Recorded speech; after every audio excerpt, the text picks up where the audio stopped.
Hello everyone, wow, so many friends today here. Wow, excellent. Tobias, how are you doing? Good to see you. And Mark and Pim and well, everybody, Andre is here. Whoa, wow. Okay, let's get the thing started. Thank you very much, all of you, for taking the time this afternoon to talk about photonic packaging and testing. We have in front of us the whole supply chain, from the manufacturing of photonic integrated circuits all the way to companies and users in different application fields. So let's see how we can work together. Let's start. My name is Jose. I am a person who looks really good in underpants. I was with Ana Gonzalez in the US, and we thought, okay, the world is really falling apart. What can we do to at least continue the epic spirit? So we came up with these online technology meetings. Today you had the pleasure of attending the number 9, photonic packaging and testing. We designed first 15 meetings with hot topics in photonics, and it's been so successful thanks to all the feedback I keep receiving from you. I am so happy with this that today I had the pleasure of announcing 16 new topics. We're going to have, after the first 15, we're going to have a meeting on mid-infrared photonics. We're going to have a meeting also on 3D printing, quantum computing beyond 400G, beam shaping, automotive lighting, pixel technology and applications, medical lasers, micro LEDs, co-packaged optics, a really extremely hot topic with our friends from the COBO Alliance, laser-based semiconductor processing, structural light and computer vision, so the next stage for LiDAR to be used to revolutionize the industry and hopefully in the future to give eyesight to the blind. A meeting on environmental monitoring with the companies in spectroscopy or companies in LiDAR, seeing how they can detect and analyze pollution. And we're going to have a meeting on endoscopy with different medical companies, a meeting on laser beam welding, and finally, a meeting in a really hot topic these days, a meeting on UV LEDs, technology and applications, from purification all the way to medical light treatment. 500 companies with you. It's so easy to make these kind of things because for any topic, we have so many companies wanting to speak. I would like to thank all of you for the support. We had no problem finding speakers, finding attendees for any of the topics so far. But please, I would like to remind you, if you want to speak or attend any of the upcoming meetings, please let us know as soon as possible. We're getting so many requests. We were so happy about this, but please, let us know in advance as soon as you want and as soon as you can. Please let us know in advance if you want to participate in any of the upcoming meetings. And also, when the situation goes back to normal, when this COVID-19 thing is a bad nightmare already in the past, we're going to have lots of very interesting presence meetings at key locations. For example, we are planning a very interesting meeting in Glasgow on quantum photonics. We are planning a very interesting meeting also at Bosch Sensor Tech on 3D sensor and smart glasses for AR, VR. And also we are planning a different kind of meetings on IMT, at Philips, at Nanoscribe. We really are looking forward for this COVID-19 story to pass. I also would like to remind you that all of you are big members. You have access to a long list of market reports. We use a lot of the money in our budget to buy these market reports. Our market analysts, Joel, Thematis, Strategies Unlimited, are providing great reports. Please use them. I've used them. And if you have any questions about them, please ask us. Today, for example, I highlight here the market report we bought recently on silicon photonics that compares the different platforms from indium phosphide all the way to lithium niobide for different application fields. And with this, I'm reminding you that we are making the biggest website in job scouting in photonics, www.jobsinphotonics.com. So if you are there looking for talent or you have a person who is looking for a job, we have scouted the job openings of the 500 members of EPIC, and we are providing this information to any person looking for a job in photonics. I love working in photonics. I want more people to work in this fantastic technology. And with this, let's start with the meeting today on photonics, packaging, and testing. This is how the agenda looks like. Really nice, but I think it looks much better like this, and it looks even better when my colleague Ana Gonzalez shows us what is the framework of the meeting today. Thank you very much, Jose, for this introduction. I'm very happy to be here today. You will agree with me that we have an amazing list of companies. So, of course, always focusing on the end users' needs. We will have here the main application fields, representatives of the main application fields in which photonics, optical packaging is key. For example, we have here Cisco, also we have here Weatherford to talk about the different applications. We have the packaging and test services, all companies that are part of a PIXAP Photonic packaging pilot line that will be presented by Peter O'Brien next. And also Technobis, we have PTT, Philips Innovation Services, FIX. It's going to be, it will be a great meeting. Also, for that, we need the materials. For that, we have also a representative of the JPIX pilot line. Thank you, Jose. Then we also have we need software providers. We also need optical design. For this, we will have the presentation of BLC Photonics. Also, Fraunhofer Job will present about the packaging process and tools. We will have a presentation of PI. So yes, the world representation of the supply chain is here, and also for volume production in which we have the main challenges.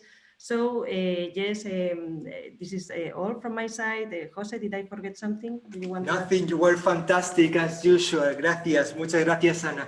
I would like to remind two things. The first one, we have a lot of people watching us in the YouTube universe. I would like to say hello, YouTubers. If you have any question or you want to contact any of the speakers, please send me an email, jose.pozo@epic-asoc.com. So you have any question or any need to contact any of the participants today to do business, jose.pozo@epic-asoc.com. My passion, the passion of Epic, is to connect industry. Don't hesitate to ask us. The first speaker today, and of course we had the honor of presenting the director of the PIXAP pilot line to open up the show. Thank you, Peter, for being with us this afternoon. How is the weather there in Cork? Pretty good, Jose. Nice to talk to you all. It's okay. We can't go very far. We've got kind of a bit of a lockdown here, but hopefully it'll be back to normal soon.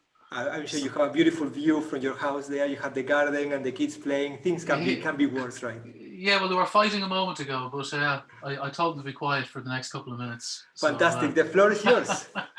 Thanks very much. So nice to talk to everybody. It's great that we can kind of link up over Zoom. So hopefully there'll be no problems. You can see my screen, can you? Yeah, good. Okay. So for those who do not know much about PIXAP, really it's a European initiative. It's part of the European pilot line activity Europe across integrated photonics. And we've been running for the past just over 3 years now. We have a large number of partners across Europe, and we've added new partners. And what I want to talk briefly about today is kind of give an update on where things are, and also just to tell you kind of not who we're working with, but kind of like the numbers of companies we're engaging with. That'll be about a 5-minute or so presentation. So as you can see here, we have a large number of partners, and more recently we've added new partners: Vanguard, Fix, Fraunhofer IZM, SUS Micro Optics, and Optoscribe, who are based in Scotland and the UK. And one of the key kind of challenges we face is trying to coordinate this activity.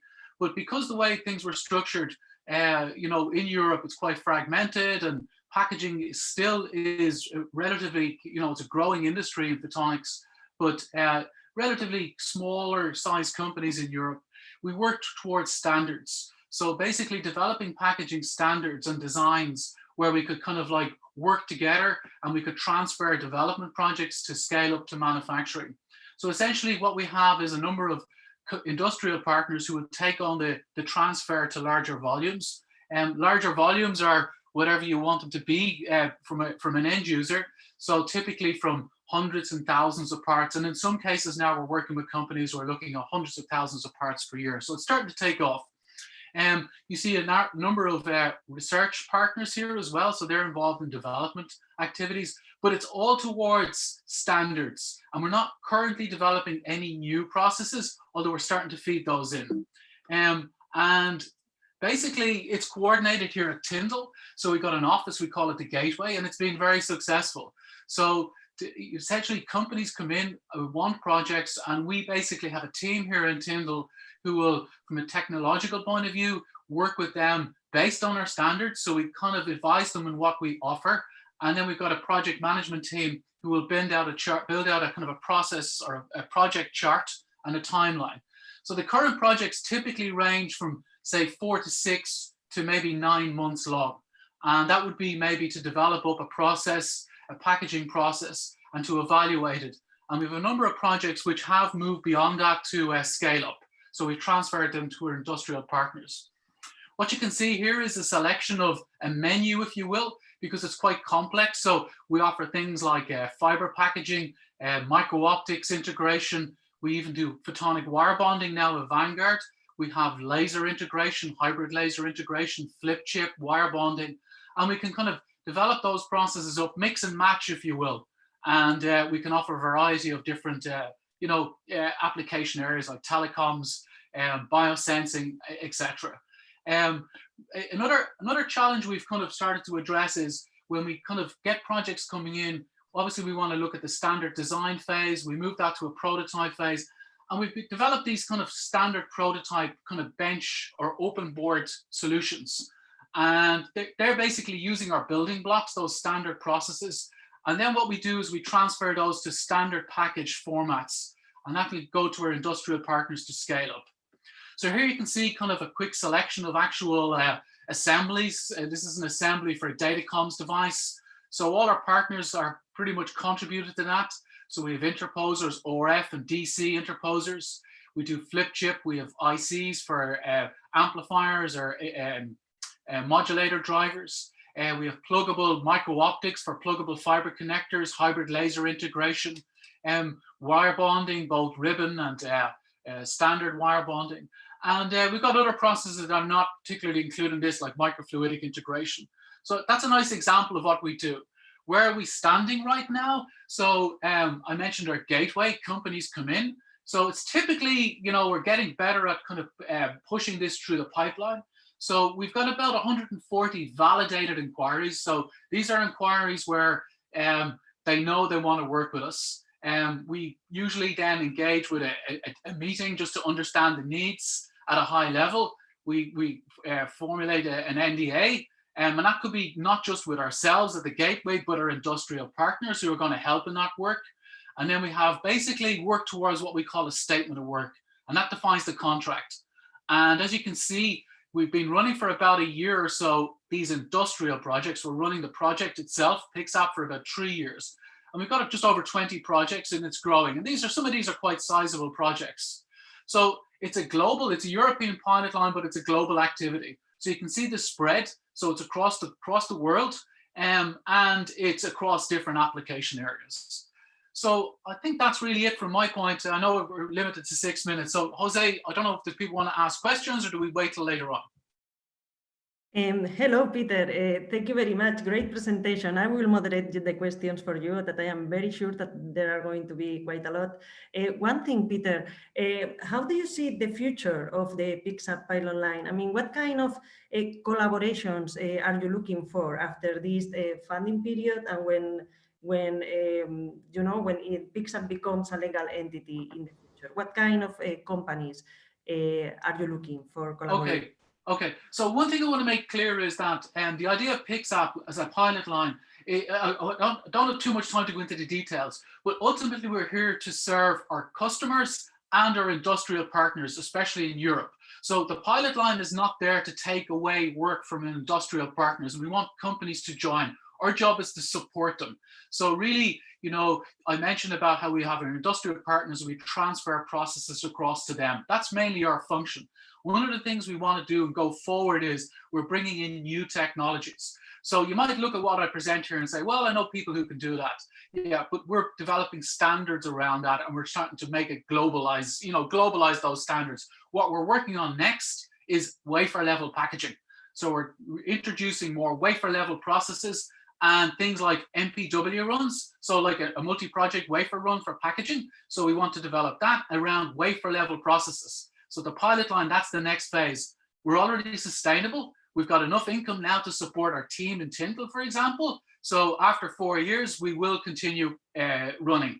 But I want to emphasize we're there to support our industry partners, not to take work away and do it within the pilot line. That's a very important point. Okay, great, Peter. Yeah, I think it's clear. So, okay, any question, any comment for Peter?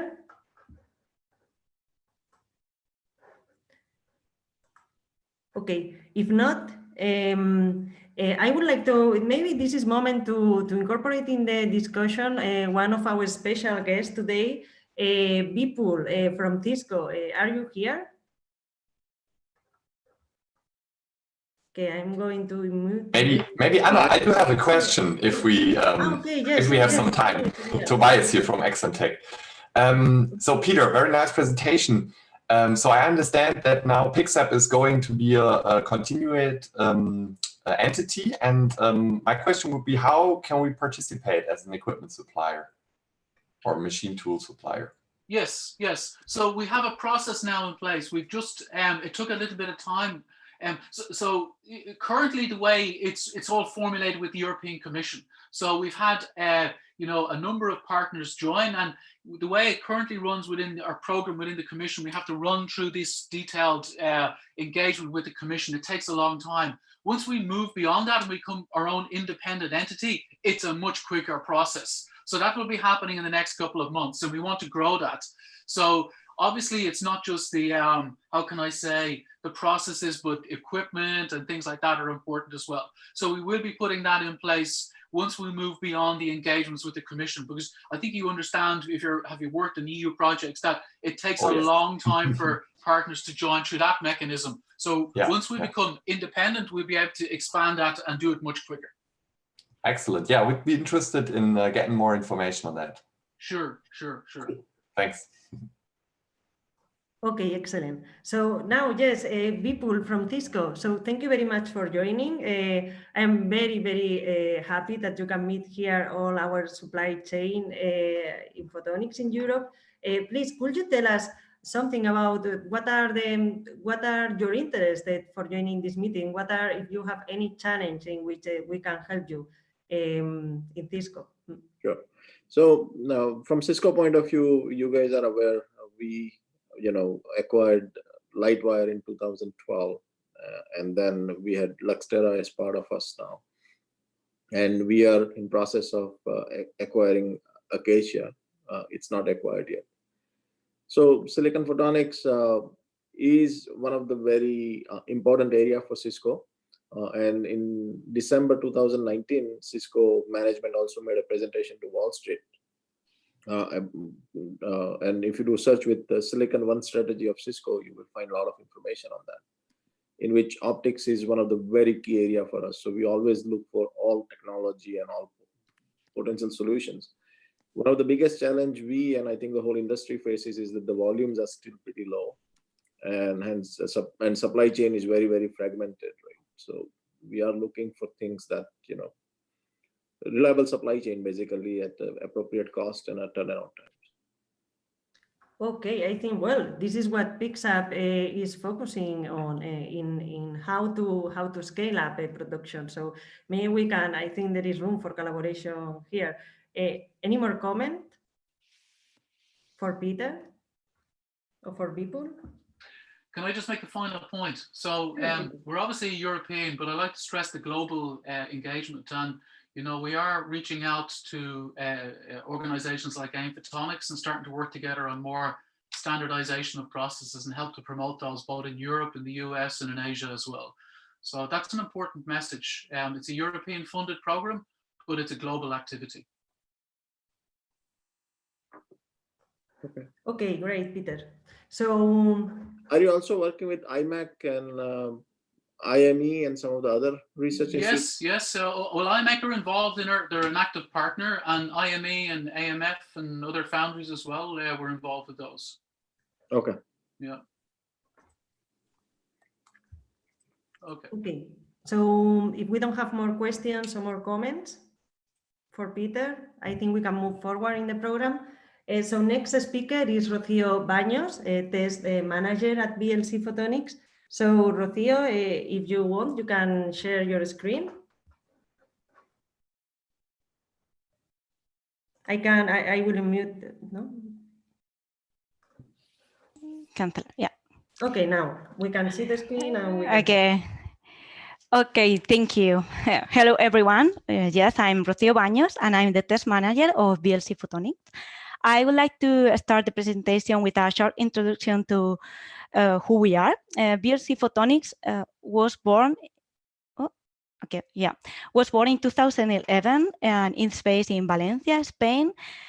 And currently our team is composed by 17 people with an extensive academic and industrial knowledge and have more than 13 years experience in the field of integrated optics and photonics. But what do we do? VLC Photonics. Okay. Rocio, can you go presentation mode? Yeah, I mean, yes, I thought... bottom there, bottom right corner. Sorry. It was... No te preocupes, you're right. Go ahead. I mistake the button, sorry. Okay, but what do we do? VLC Photonics follows a fabulous business model, providing engineering service for the development of photonic integrated circuits, from the consultancy to the in-house design, characterization, and test, and brokering for manufacturing and packaging through our extensive network of partners. But we are here today to talk about peak testing. So first, start with the common development of photonic integrated circuits. It can be divided in 3 different stages. First one is design, then we go for fabrication, and last one would be packaging. But before a product goes to the market, we need to go over this cycle to do several iterations of this cycle to optimize the design. And to iterate and optimize the design, we need to characterize after fabrication and also test after packaging. The characterization can be done or performed either at building block level or at the circuit system level. The system or the circuits are composed by different building blocks, and these building blocks are designed either by the foundry, are included in the PDK, or by the designer, and depend directly on the manufacturing processes.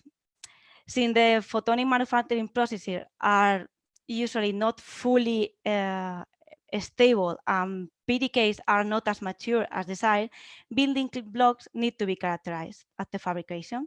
Why? Because we need to evaluate the performance and the tolerances of the manufacturing, and also to evaluate the overall design of the overall performance of our design.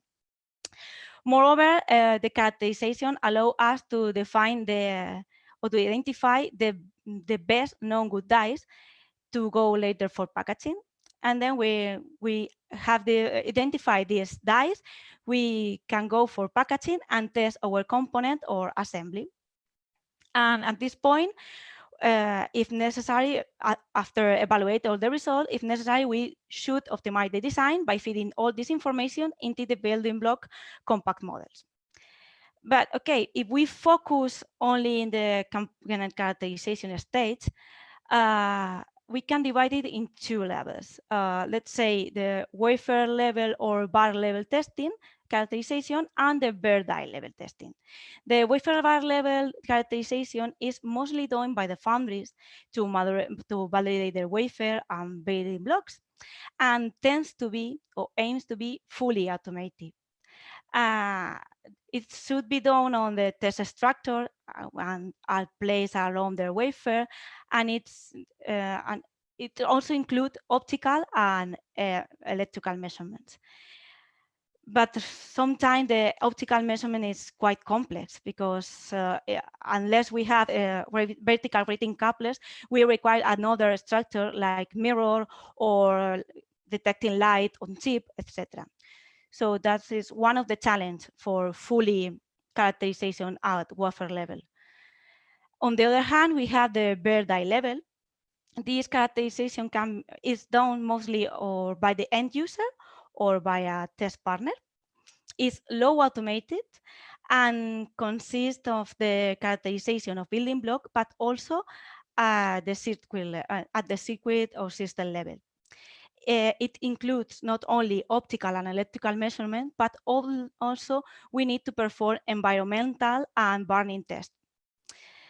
Since each pitch is photonic integrated circuit has different requirements and characteristics like coupling, vertical coupling or edge coupling, size, modified diameter of the waveguide, and so on, each peak requires a very customized setup, and also a wide range of component and instrumentation and the know-how of how to do it, the measurement. So that is why BLC Photonics, which started as a design house, start to offer many years ago characterization services, either at die level, bare die level, and also packaging testing. Currently, we are developing also the capabilities to provide wafer level testing, including optical and electrical services measurements. And to do so, our lab includes digital and analog testing equipment up to 40 GHz for complete setup for vertical and edge coupling, to set up for electrical wafer level testing, and also thermal testing and cycling capabilities. I think it's obvious that the characterization of bare die level is bare dies is very complex. It's a very complex task and require very expensive and customized equipment. So furthermore, there are some peaks that require not only optical and electrical signal, but several of them, like the photograph that we can see now in the figure. We have more than 40 DC signal at the same time, so it becomes even more challenging to do the bare die characterization. So that is why also BLC Photonics offer a kind of assembly to ease the task of characterization with this demo board which include the wire bonding, and not only ease the task of characterization, but also provide a more robust handling of the chip. Have in mind that most of our customers do not have the capabilities to characterize the chips because they don't have the equipment in-house and they cannot afford the investment or don't want to. So this kind of approach will help also the customer to get easier to characterize their chips. But I want to remark here that it's only an assembly for ease the task of characterization. We always rely on dedicated packaging partners for more advanced package. But as you can see, we have different PCB and RF carriers to ease the handling of electrical signal. And also we are developing very basic fiber and fiber array pittailing. So that is all on my side. And if you have any question. Thank you very much, Rocio, for a great presentation and great introduction. It's not your first ever EPIC meeting. You already went at the EPIC meeting at Pisa, so you know the drill here. What can you do for them, for the whole companies around you, and what can they do for you? Wow, we are developing the wafer level testing, and it's very, very challenging because we need to be flexible. But at the same time, the process needs to be very customized for its process. So it's something we need to go in more detail with the appropriate companies. Let's have a quick discussion with the appropriate companies. The first one is going to be Mirvais Yousefi from LuxC. Mirvais, I believe you have a question for Rocio, right? Yeah, hi. Thank you very much for giving me the time. I actually wrote it down because there's a bit noise in the background. Let me try again. So you showed some very nice layouts of how to do the assembly and the packaging and the testing, especially with the multi-probe scenario. Now, put yourself in a scenario of a equipment manufacturer. What would be the ideal machine you would like to have to do this in an automated manner? Because one target is, of course, that the work of Peter O'Brien comes into play and there's a standardization. But you also need, from the other side, a push from the equipment manufacturers, such as Torsten, for example, here, or Tobias that have to build something for you. Can you give an overview? Thank you very much, Jose. But an overview of manufacturing of equipment. Wish list. Let's put it a wish list. Wow, it's endless. I mean, we will need, for example, for the RF probes, we will need to standardize mainly and get a provider to have like a backup of RF probes, because when we need to, I'm very accustomed on RF, or we need some of this equipment, the lead time is very, very high. So it's delayed the project a lot. So maybe to have like very standard, and it's more on the design part. They need to stick to this standard. Maybe also for the coupling, the fiber arrays, we will need equipment just to be able to manage different type of coupling. Like it's not the same using a lens fiber or a fiber array or a unit fiber array, or so. In terms of equipment, we have several things to improve.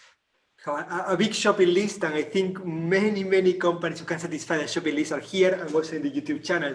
We have another question from Tobias from Aixemtec. Yeah, first, thanks, Mirvas. That was a really good question, I think. And I have a question on top, and that would be, what would be your plan on, ramping up your production in-house? Are you planning to do this yourself? Because it is a lot of equipment you need, or are you planning to make use of providers, basically job shop assembly providers, for example? Joost from Fix is here. And, we will rely on external providers. Yeah, okay. Yeah, for sure, the equipment. So, yeah. And also, I really liked what you liked about what you said about the flexibility and basically standardization. So I'll have a presentation a little bit later, and I'm happy to show you our approach to to put this into one solution. So okay. I cannot wait anymore, guys. I'm sorry, I cannot wait anymore. I discussed offline with my friend Bob Musk, about how long it would take for this meeting to deal with standards. He told me it's not going to take very long, and it didn't take very long. It was already treated in the first presentation by Peter O'Brien, and the first question that was asked to Rocio, definitely she said standards have been a key. Bob, you were one of the drivers of the EuroPeak project, which was one of the first project that was dealing with packaging standards. What have you seen in the last years in the evolution of these packaging standards? Well, can I just share my screen a minute? Yes, you can. That was already planned, by the way. Some of you may be familiar with this. This was the Paradigm project. It finished 6 years ago, and that was aimed at standardizing the packaging where possible. And the project ended up with this package here. This was the first package proposal. The idea was, it was a small but very flexible package. It had a lot of RF and a lot of DC connections, and it would also support up to 12 single mode fibers in an array. That was tooled with Kyocera, and you can see the pricing. It's not that excessive, about 40 to 50 euros for a package of this complexity was actually a very good price. Tyndall, Peter used this early on, probably about 4 years ago now. And it's also been used by Photonics for some design. The package design itself is open source, if anybody's interested in it. But this was the first attempt at looking at standardizing PIC packaging to try and make it as flexible as possible. There was also a lot of effort went into standardizing the manufacturing technologies. And one of the most interesting things here is in the PIC technology, one of the most expensive aspects of manufacturing is usually associated with the active alignment. Not so much the equipment, but it's the testing that you have to do to optimize performance. And with this particular package in the PICs, we designed, where possible, a little dummy SOA on one of the waveguides. And all you had to do was just drive it and pick up the light and do the alignment. Obviously, it simplifies things from when you're trying to align a receiver, whatever. if you can have the light coming out. So there are a lot of aspects on this, and I think there are still reports available on the whole project. So, but I just wanted to summarize where we were looking to go with standardization on the package itself.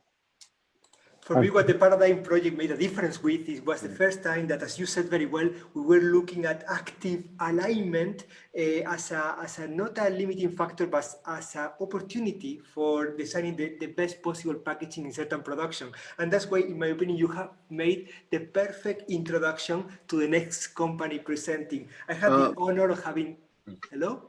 Yeah, can I ask a question or is too late? Of course, people, Cisco can always ask questions. Right. So we are challenged that we have to do our packaging within the constraints. So we are in transceiver module business, and we have to do packaging either in a QSFP or a QSFP-DD or a OSFP package, right? So how does this standardization of packaging helps with that? So at the end of the day, QSFP-DD or OSFP is a decision that is not for us to make, but we are working directly with IEEE 802.3, and we have a meeting on going beyond 400G only in 2 weeks, in which it's really all about this. At the end of the day, we're working with Ethernet Alliance and Cobo to give us the standards, and those we feed into PixUp, and PixUp is the company who is adapting those standards to design rules for the packaging of silicon photonics, indium phosphide, and silicon nitride. So this is how the supply chain works. I wish the industry would make a decision already on QSFP-DD versus OSFP. As far as I understand, the decision is still very far away from being taken. Yes. Can I just add? Jose, can I just add one more point? So I mentioned earlier, we really are pushing developments in surface mount because besides just the datacomms market, we see a great interest in things like LiDAR and free space applications. So the surface mount type package and beyond the QSFP onboard type like switch applications would be surface mount potentially. So it might be the next generation like BGA style packages with optics at the surface of the package. Much like what Acacia has done to some degree with the BGA style package they made before, we were looking at it kind of in a broader sense as well, beyond just the telecoms. So I don't know whether that partially answers your question. I think it does, and also answers a question that we got in the YouTube channel. Somebody was asking, actually Greg Flynn was asking if we had to diversify. That really answered the question very well. And with this, we move on, unless there is one more question from anyone regarding OSFP or QSFP-DD. We have a whole meeting to talk about this, so keep those questions for that meeting, which is a really, really cool topic. We move to a next presenter. It's my friend Torsten Vahrenkamp from ficonTEC. Torsten, thank you very much for joining us from this beautiful beach. The floor and the attention of everyone is yours. Thank you for inviting me, and thank you for giving me the opportunity. In my heart, in my chest, there is actually two hearts beating. One, I love standardization. On the other hand, I really live from a non-standard world in the photonics. So due to the fact that everybody does everything different, so we're selling a lot of machines. So so actually what we're doing, ficonTEC stands for Fiber Connecting Technology. I'm now 20 years in this industry, was actually one of the first equipment manufacturers in that industry. No. Can you see my screen right now? Oh, okay. We can see crystal clear. So due to the fact that we are doing it already so long, we went through all the different cycles.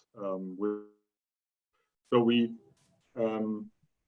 started with the first machines in the laser diode area. We were building stacking machines for the stacking unstacking processes of laser diode bars for the coding process. Fully automatic inspection machines, laser diode chip testers. Then we went into the high precision die bonding area, and we do that actually passive and active. We do laser soldering processes, epoxy attach processes of the laser chips.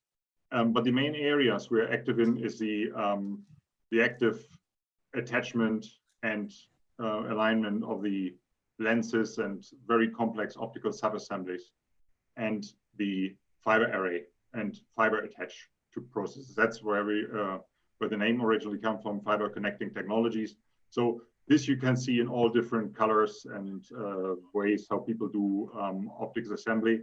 I think we have seen them all, and they're becoming tremendously challenging going forward in all different applications: telecom, datacom, LiDARs, biosensing, all these different areas. They're moving into photonics, and we do the packaging. A pretty new area, and it's a very fast-growing area for us, is the chip testing. It's either on chip level or wafer level with complex instrumentation. So all these areas we are servicing with our machines. So it's very, very diversified.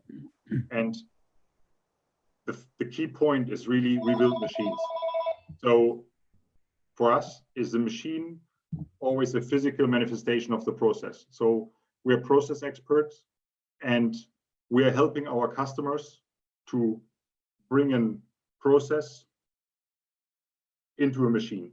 And that's what we do. So we don't do any subcontracting. We don't do any module assembly. We are building machines to help our customers to do that. And that involves a lot of different disciplines. So one is the key part is the software and the software development. In our software now, there's a 20 years of experience of different methods and ways how to assemble these optical elements. There's a huge part of mechanical design. It's a flexible platform we have developed over the last years, which has building blocks where we can pull things together very quickly in order to build relatively customized machines, which are flexible also in future. A huge part of it is instrumentation, because each module has to be driven differently. Each module has different readouts. We have to drive the lasers differently. So you have to know your instrumentation. And for sure, the process know-how. Process know-how you have to have in order to make sure that the machine is finally doing what you want to do. You want it to do. We are supporting this activity with our laser and optic experts who are actually speaking the language of our customer. So we're trying to be a machine builder who speaks optics. So, and I think we have established that's pretty well over the last years. From the prototype machines to mass production, when you see our machines we're building today, we are really building one-off machines for our customers. They are located in usually either research institutes or they're stand at their NPI lines of our customers.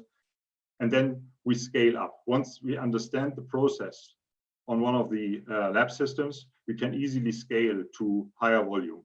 So there's lab systems with production capability, production systems with development capability, machines which are kind of feeder in, feeder out type of tray magazine handling, and now already the first full production line where we have in total it's like 14 individual systems hooked up to each other, several feeders, passive and active optical assembly in these lines, and finally end of line testing, laser marking, so that at the end of this line there's blisters coming out with the blisters ready to go to the customer side. I just have to, because it's usually something you don't see too often, that is a installed line of one of our biggest customer. This customer has employed 100 tools in a clean room. That is one of the bays where there's one machine after the other. So I'm pretty proud of that, that we have managed to support that. For these kind of customers, we can ship today like up to, I think, 4 systems per week. But it's very important that we keep our flexibility to do also one-off machines. So because each one-off machine can turn into a large volume customer. You never know that before. I quickly want to talk about, this is very important for us. What we have seen over especially the last year, and that started with the China-American trade war, and it becomes increasingly visible in now in the Corona crisis, is that you have global arrangements of supply chains, but people start to act very, very local. So that is a challenge for us because we ship machines everywhere and we have to be super flexible, but we are seeing that the area is becoming isolated. And so for us is that the key, we have to build up very strong local teams, and we have to build very strong application engineering. And I think it's a challenge for Europe because we have to make sure that we have, and a lot of people already today online, like Technobis, Fix, there's IFOTEC, there's many partners in Europe who do contract manufacturing and also very strong process with a very strong process background. And I think we have to make sure that in Europe we keep this capability and grow it faster in order to be able to compete in future. We can't ship everything to Asia. So we have installed over 800 machines. 600 of these machines are currently in Asia, and I personally really would like to see more of them in Europe. Thank you. Thank you very much, Torsten. Great presentation. I have to tell you that we have been very impressed with the evolution of your company in the last years. And I think it points out the importance of the packaging, on going to large volumes for optical packaging. So first of all, I will offer to our people here in the Zoom meeting to ask a question for Torsten. Yeah, I have a question, Joost from Fix. Perfect, Joost. Torsten, can you comment a bit on the, let's say, the ratio of machines that you sell to contract manufacturing companies versus vertically integrated product companies? So it's, I think for most of the contract manufacturers, we are the necessary evil, because we are working against their business model. Because what usually the contract managers are trying to sell is space and people and a logistic chain. We are trying to put as little amount of people and very little space. So, but finally, what our business model, or how we saw it up today, is that the contract manufacturers themselves, they don't buy directly, the big ones at least. There's the customers install at their site. So that is what we have seen very little, and that might be different for other equipment manufacturers. We don't have a lot of contract manufacturers which have their own MPI capabilities on our machines. That is what I really like about what I'm seeing right now at your site or in Technobis. And so they have the capability to develop processes and turn that into a higher volume process. So it's actually different from the larger contract manufacturers we see. Right. So I have a question. This is Vipul from Cisco. The 100 machines that you mentioned in a bay, are they in Silicon Photonics area or others area of optics? That's Silicon Photonics. Okay, thank you. Okay, good. Just maybe you can. It's multiple machine per device. So there's several process steps. So there's the number of lines is not 100. No. Yeah. Okay. Thanks. Okay, just maybe you can take this opportunity to introduce what Fix is doing. Yeah, we are a contract manufacturer, but we indeed, as Torsten already mentioned, do offer also engineering services to our customers. And what we do see is that most of the customers that come with a product concept or a chip that needs to have a product designed around it, and also have the processes to assemble it designed. So we do basically that entire process for our customers. So we do product development, process development, and at the end also the manufacturing. And that's what we do in the Netherlands, in Enschede in the Netherlands.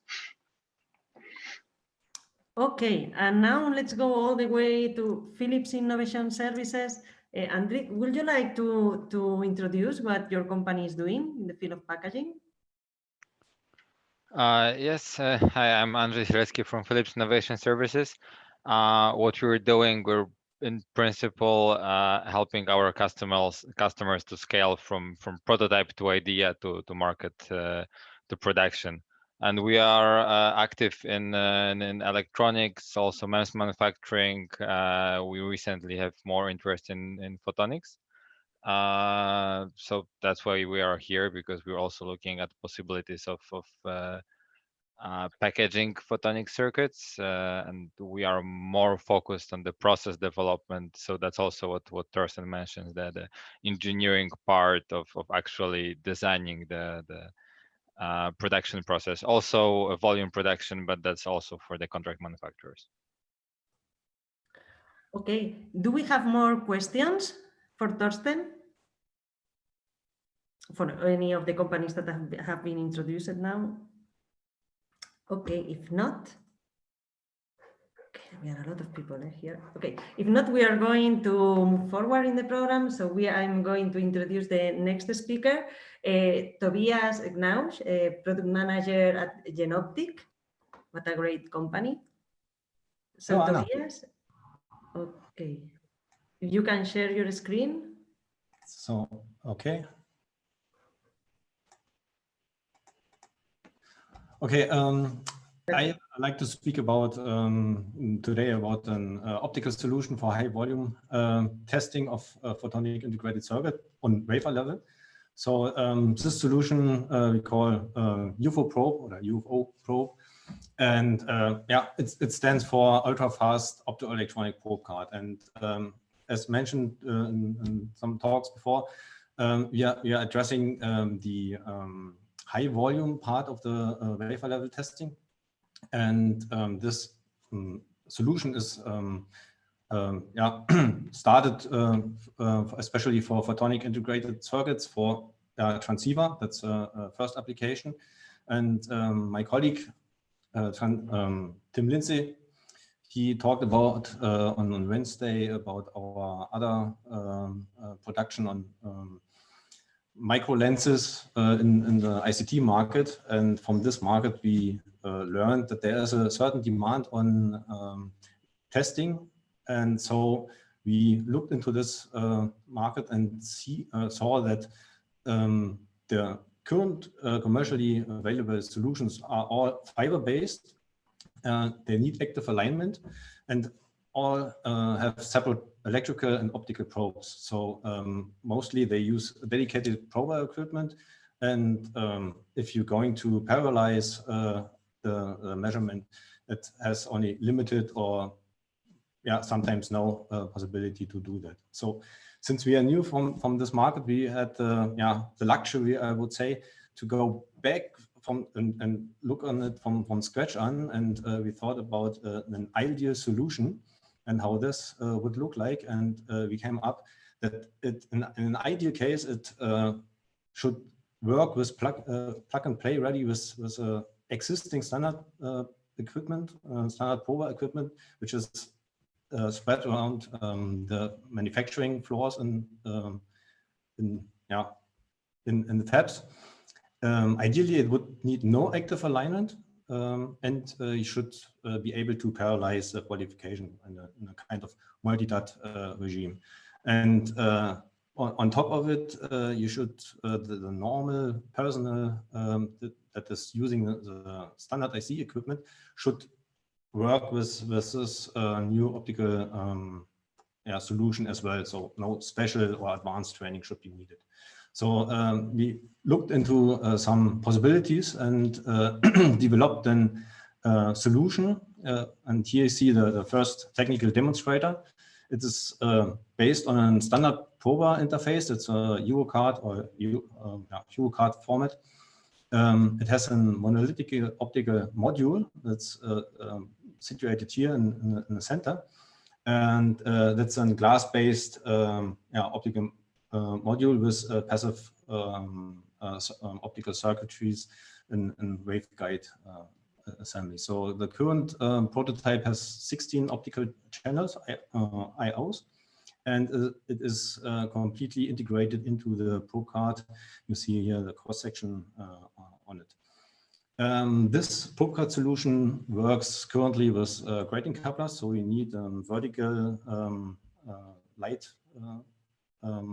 interaction with the wafer, and the basic task of this module is to deal with the coarse IC prober tolerances, which are in an area of some micrometers. And And therefore, we implemented an alignment insensitive optical solution here by kind of beam shaping solution in the optical IOs. And therefore, this probe card can simultaneously contact the electrical and optical contacts. And here on the lower right, you see a photo of our lab codification with a single die. So in a probe, it's hard to take a picture.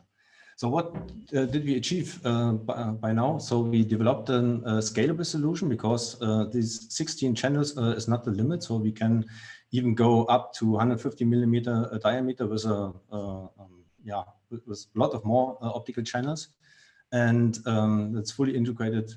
The lower solution is fully integrated in this U-card format.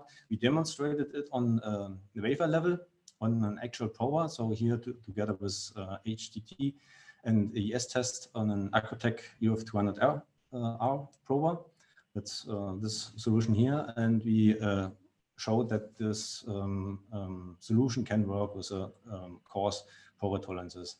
And so we also found other partners where we can show this capability on even on the test house floor. So together with Microtech, we showed the capability on a newer system. It's an Accutech UF3000 prober for 300 millimeter wafers. And so this solution is ready for high volume manufacturing. And what we're doing now is establishing a commercially available manufacturing chain with partners. And here, for example, together with HTT, we created this probe card because we want to really want to focus on our optical expertise, and we do not want to invent the electrical part again, and therefore we cooperate with probe card manufacturer and incorporate our optical solution into the different solutions. And together with Microtech, it's a good thing because we both have a kind of optical roadmap for testing. They doing tests and the actual tests in their house, and together we pursue our individual roadmaps and to bring this available to the market. And yeah, the next things we are focusing on is developing the platform, because this concept is really invented as a platform design, and we going to adapt this for different needle technologies, different applications, and also we are thinking in the direction of MEMS testing, or what this solution is really capable of because of the high I/O count. I/O count is for optical switching solutions, for instance. So and it's a short summary on what we're doing for the testing, and yeah, I would thank you. Thank you very much, Tobias. I met your colleagues at ECOC, and I was amazed by the amount of interest that the card has been attracting already on the PIC industry. And now you tell me that you want to adapt it to particular applications and develop some probes customized to those applications. So to satisfy the next stage, which partners, which companies do you want to collaborate with? So as I said, we are cooperating with probe card manufacturers to really build and sell these probe cards, but most customers ask for a complete solution, and therefore it's good to also cooperate with ATE companies which are doing the actual test equipment. Also the prober equipment companies like the big ones, TL and so on. We welcome that, so that would be a good solution to integrate it into the market. And yeah, in the end, the customers which are actually doing tests, like so we would be happy to talk to VLC because I see that's a pretty good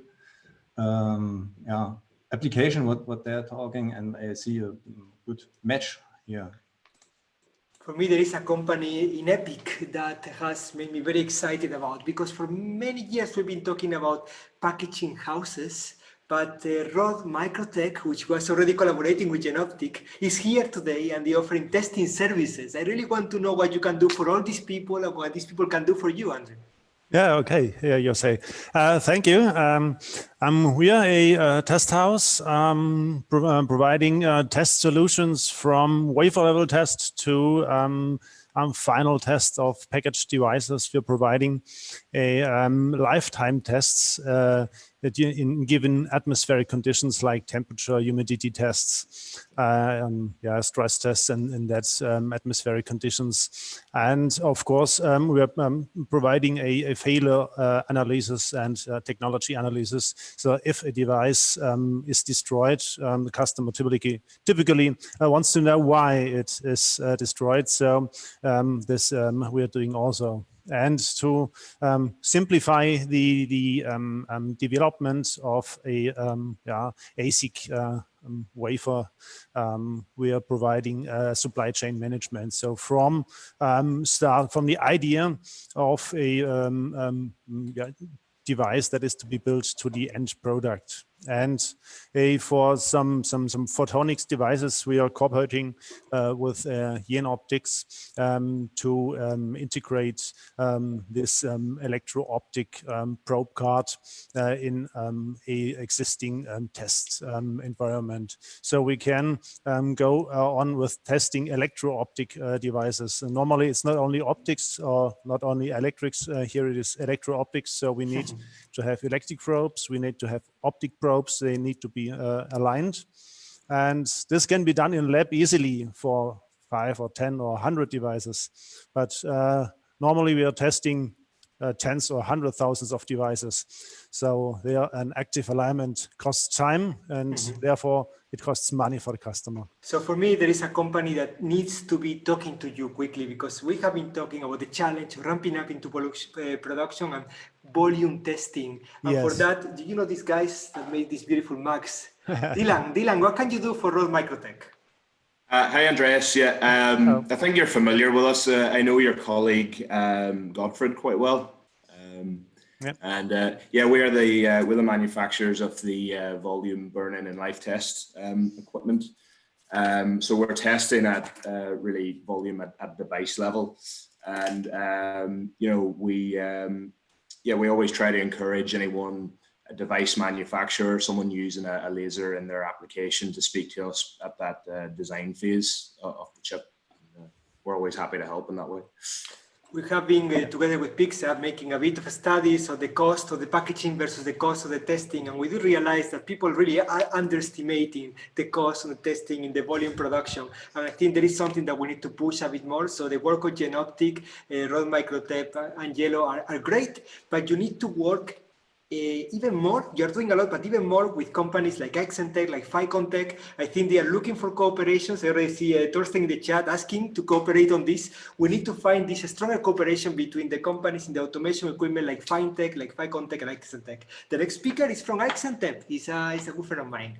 It's Tobias Mueller. Thank you very much for being with us this afternoon. Thank you for being such a strong advocate for Epic. I can never repay you for that. The floor, the attention of everyone, and my eternal friendship are yours.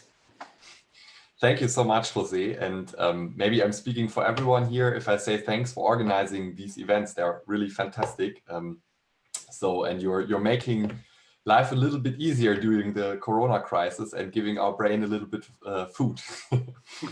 So it's also my great pleasure to say a few words on our company, Aixemtec. Let me see, am I sharing the screen right? Yes, you are. Perfect, all right. Yeah, so I put together a set of slides to give you, a first idea of what Aixemtec is doing and what we can do together. So that's basically the first question.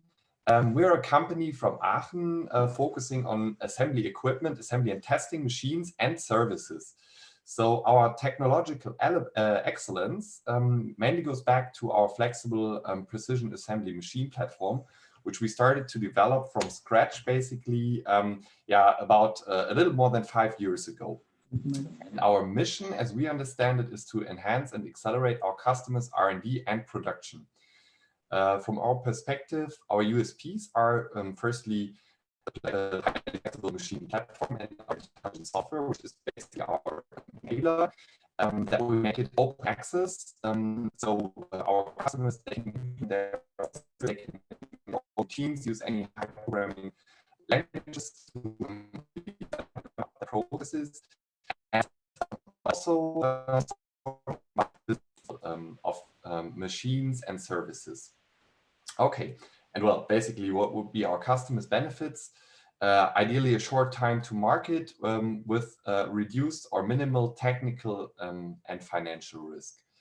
So guys, not 100% sure somewhere, so I put a video in here. So to give you first idea of how our machine looks like, we have a flexible machine architecture where we can take out modules or also the entire tool head and put a different tool head onto our gantry system.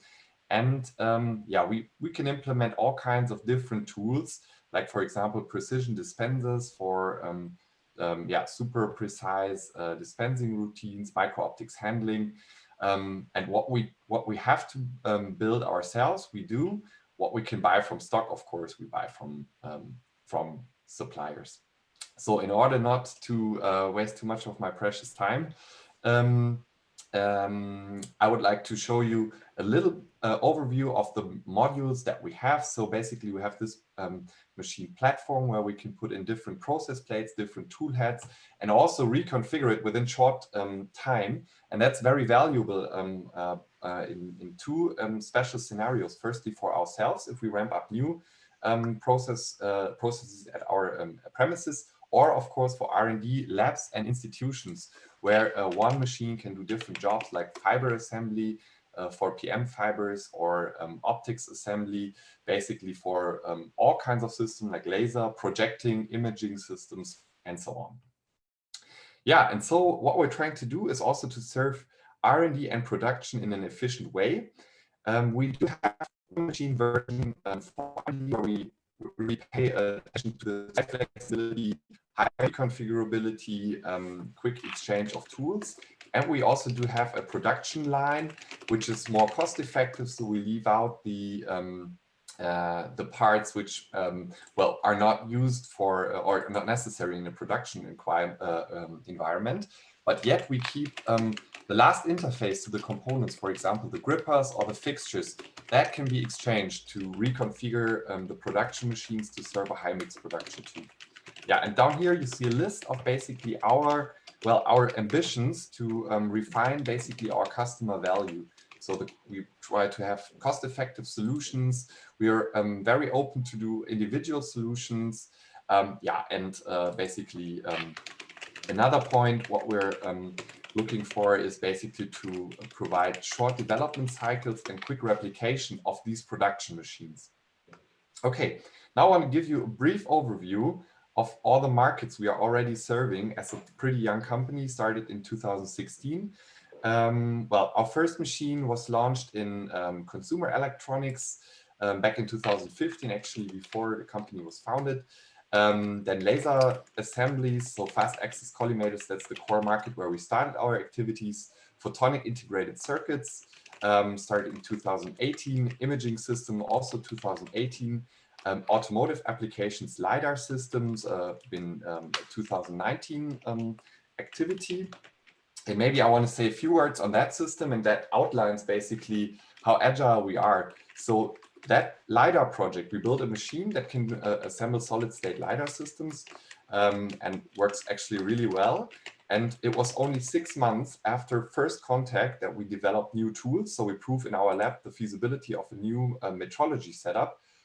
Build a new machine tool, put this into the machine, and then ship it to the customer. Of course, not with a process. It's an R&D machine, but we gave him basically the process building blocks, and he can now refine them and yeah, create also his own IP. Yeah, and now a few words on basically our combined business model. So we want to really be a partner to help people launch new products or well, automate their existing production environment. So We can help with prototyping service, also with eventually with partnering institutes that have our machine. We can also help with the market entry, so bridging this gap between, let's say, the first prototypes and a significant amount of components by using our small series production on our machine park in Aachen. That has two advantages for us. We can deliver very robust special purpose machines, and also our customers, they can first see what's the result. And then if you want to scale, you either get your own machine or and that's also something we want to look at, or we're looking at very detailedly. We want to enable also our customers to keep on producing fablessly. So contract manufacturers, we're in very close discussion. We got first machines in the field and want to really transfer those processes from the R&D labs to the production environment. And maybe one quick image, how does such an R&D machine look like if you now think about the process development? So you have all those standard tools on the left side, and then you can put your own customized setups in there. And that's basically what we're enabling our customers. They can use the higher level programming language to then develop that process. Yeah, and production machine looks a little bit differently. So we're having an automated feeding solution here. We see a batch-based solution with time reference. Yeah, so how can I support you? I'm almost at the end. So for production of assembly and test automation companies, I think we have some strong assets in terms of high mix production and turnkey solution for high volume, high mix. And also we want to optimize for performance and ease of use. And if we look at R&D environments, well, we offer full access to basically the code, yet offering or making the key functionalities of the machine callable from any higher programming language. That makes it really reconfigurable, really easy to use, and yeah, enables you to use, for example, Python, LabVIEW, or any higher programming language you want to use, and quickly find your developers. And who are we looking for? Basically, the producing companies looking for a strong and agile development and automation partner, developing companies needing reliable and precise open access tools for their own development and prototyping, and of course, R&D departments and institutes looking to license their results, for example, develop new processes or new tools to put in a machine for automation. I think this probing card Tobias Gnausch just presented looks really interesting, and I think we'd be pretty fast in integrating it whenever someone would need that. Okay, and that's my last slide. So thanks a lot. I hope I didn't take too much more than 6 minutes. And just a little bit, but it's okay. So thank you very much. Great. The video was great. Very nice presentations. So, okay, you already showed your last slide, what kind of collaborations you are looking for. So if you see the list of participants today in the meeting, what kind of companies with whom you would like to collaborate or you would like to work with? Yeah, that's really a good question. The list is very long, and I think we can work together pretty much with everyone. I think what's super interesting for us and where we see we can make really a difference is to work together with basically the job shop manufacturers, the contract manufacturers that can help people to scale basically. And yeah, and also I think what would be really interesting is to work together with developing partners, labs, R&D labs that do the process development to enable novel applications, because we have that. Well, the machine has been built to serve or to provide all those tools you need to do new photonics assemblies. And now we just need good chefs to use it and get their products running. And yeah, and that's, I think, this backend. The other backend would be, of course, and we have elaborated a real well-structured way to automate existing productions. So we combine feasibility studies in a very well-dedicated way to prove the key enabling tools that we need to do, and then convert them into modules, which we then put into our machine. And yeah, I think so. the range is broad. Also, there's a lot of people we are already collaborating with in this room. So this is really nice. It's a little bit family meeting, but yeah. Well, that's basically probably the first things that come in my mind. Okay, questions from the audience to Tobias? Okay, if not, we have a few questions in YouTube, in the YouTube universe. Okay. So let's start. Coming from Jonathan Marks. Jonathan Marks from Epic, actually collaborating a lot with Epic. Does the machine need highly qualified staff to operate it? Well, yes and no. So I think when you go to the R&D expert mode and you want to do the higher level programming, then of course you need really skilled people. But if you operate it in the production mode, well, that's also been a lot of work we put in over the past year, I would say, to ease the use of the machine basically and enable it for basically just trained operators. So equip a machine with trays, choose a recipe, press start. That's basically the two operation mode, in contrast to really the specialized higher level mode. But also there is two ways. There is one, well, I would say reduced complexity mode, where you can have buttons and control the machine operations singularly. And then we give well, some prepared recipes in Python, for example, that you can run certain routines and adjust those routines. So yeah, I would say the variation can be quite broad. So if you have a very skilled person that can do the sophisticated programming, that's of course a benefit, but yeah, we try to make it easy. Another question coming from Andy Sakuragi. He's wondering what type of collaboration, that's a very important, he got the topic of Epic. What type of collaboration are you looking as an automation partner? Well, I would say the question, it depends on what is our partner, basically, we're discussing this with. So if it's an R&D institute, we could think of developing new tools, new modules to put into our machine, license them from the R&D institute, and then make them available to the market. Yeah, or if it's basically a company, an automation company, sorry, a job shop manufacturing company, then of course our idea would be to put machines into their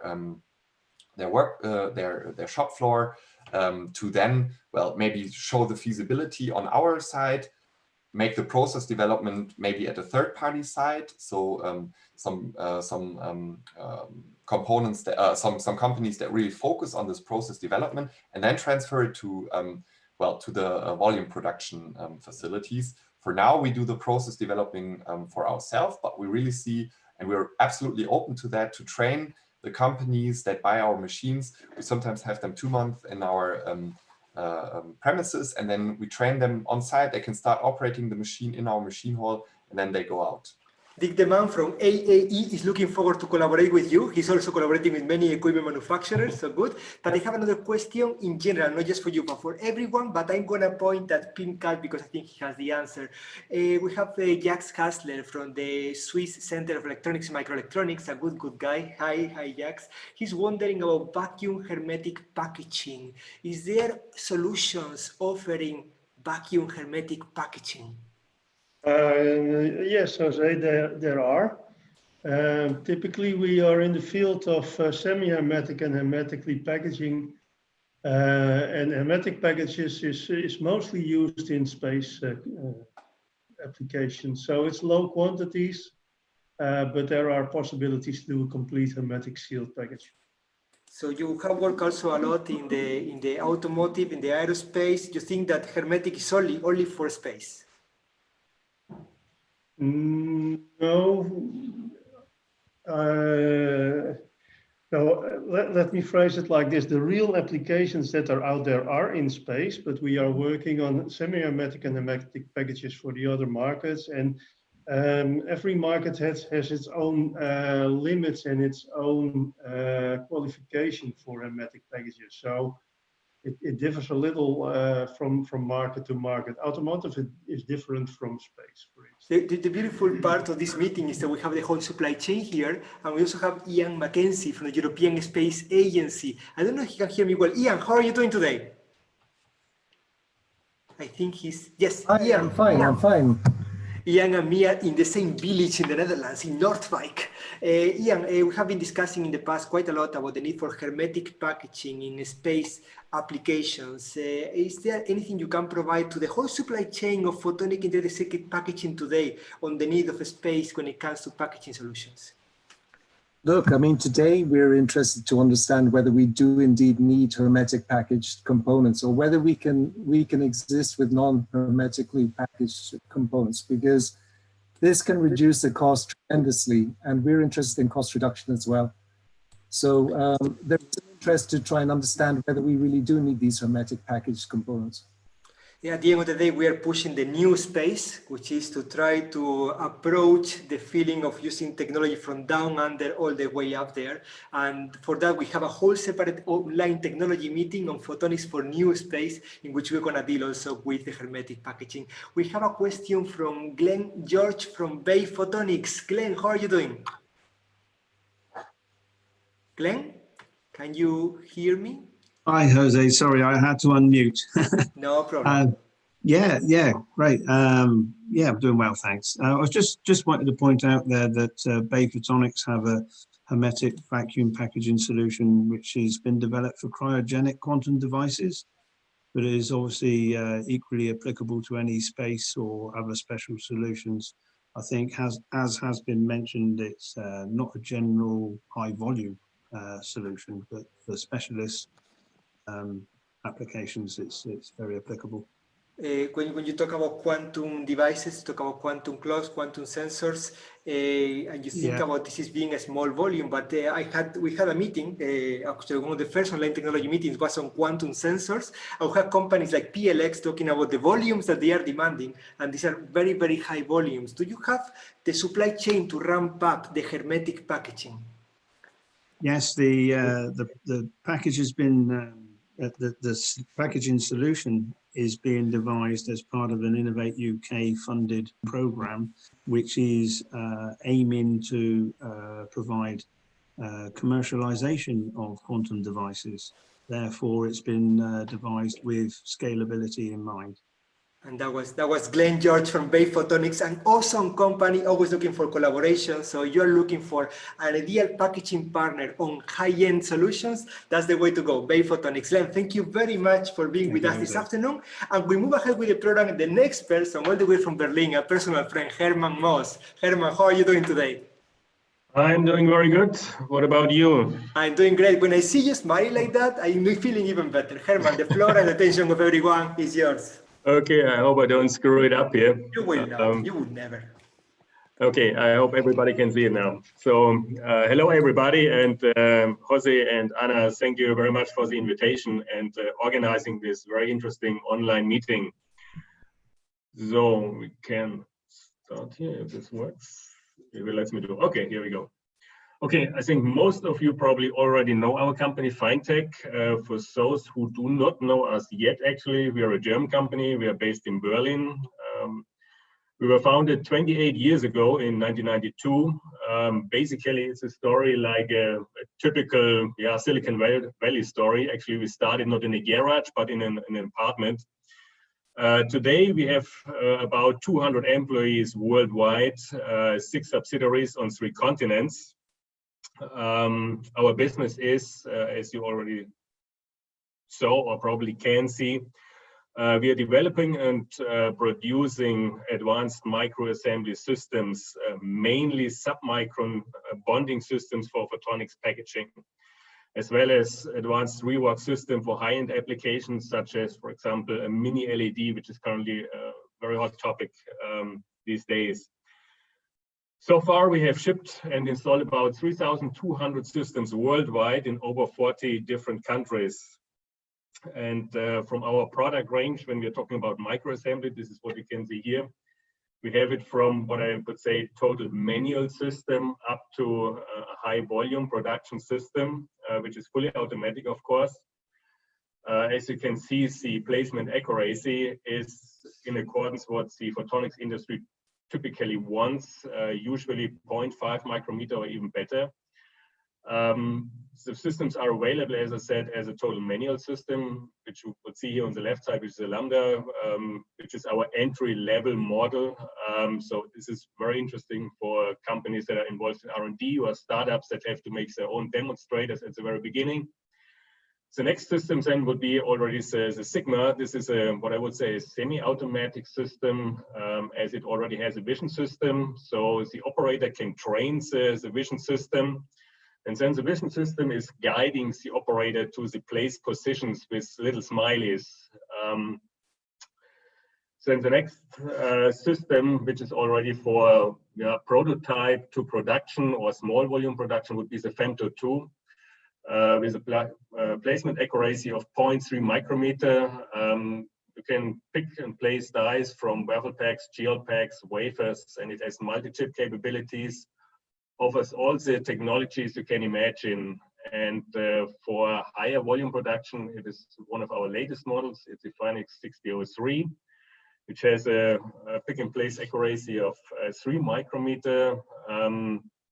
It offers different modes for speed and accuracy, as most photonic packages have dies that need to be placed very precisely, such as VCSEL arrays, photodiode arrays, and dies actually where speed is probably more important, such as LEDs or TIAs. Of course, it has full multi-chip capability, a very large work area, and you can choose from a variety of modules. The very nice thing is that all these new machines share the same software platform, so any operators that can operate, for example, the Lambda or the Sigma or the Femto2 also can operate the 6003 with minimum training, which actually gives customers a very high degree of flexibility, and customers can develop actually from tabletop models into volume production. So very interesting for our commercial customers probably are the technologies, methods, processes, and components. Technologies and methods, we offer basically everything from adhesive bonding, including UV, soldering, mostly gold tin, but we also have it for the high frequency. We also have it with nanofoil, for example, if we're talking about laser bars, we have thermocompression bonding, laser-assisted bonding, and active alignment. Active alignment here means by an external positioning controls that basically tells the machine in which direction it should move. Then from the processes, everything what you know, actually from face up, face down, depending on your package and your type, multi-chip, of course, chip on substrate, submount, and chip on board. Then from the component side, actually, we can process or have already processed almost everything you can imagine.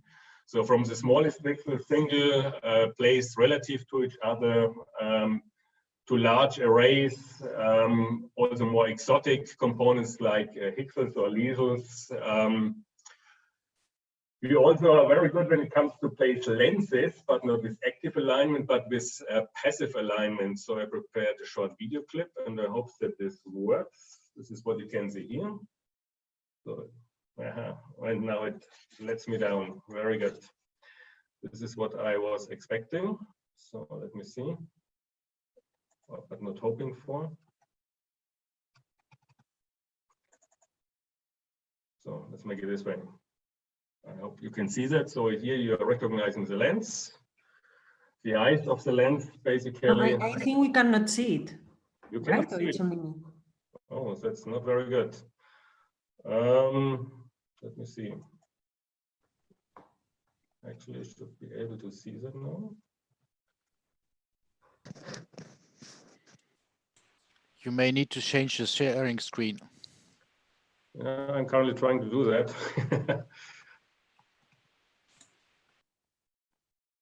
No. Well, it's not the same, but maybe you can explain what we could see at the video.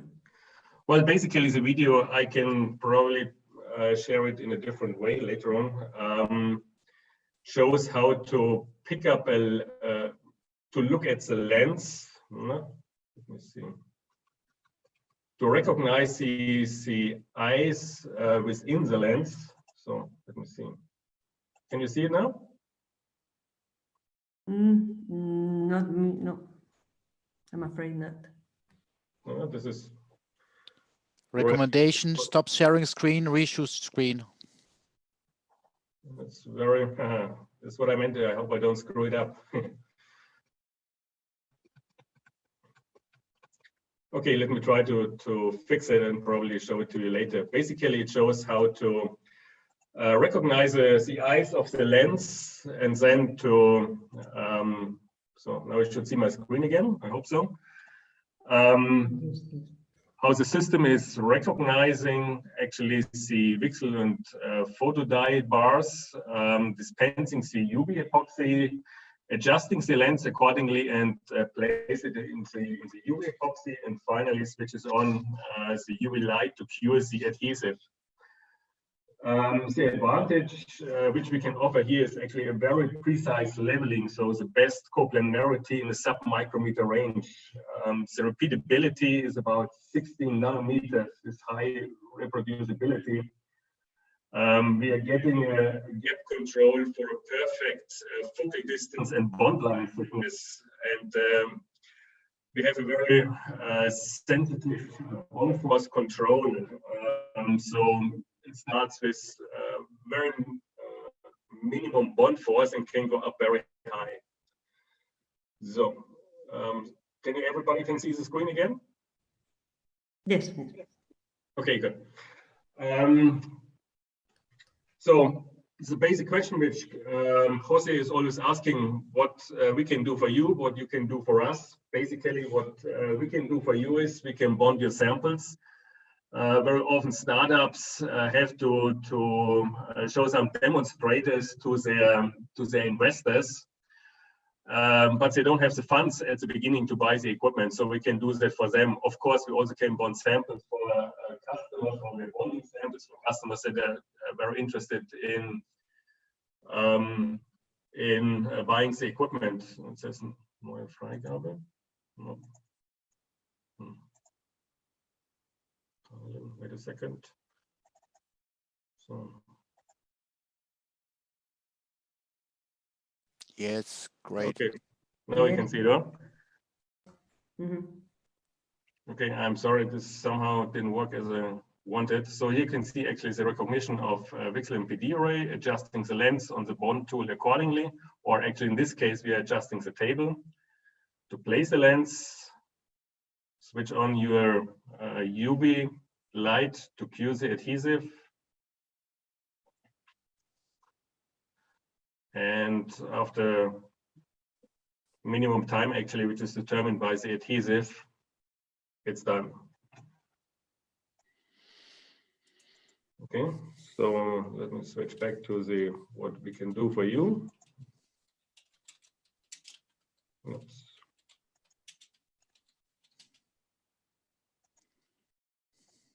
So, and again, we can co-develop a process together with customers if they have something totally new in mind.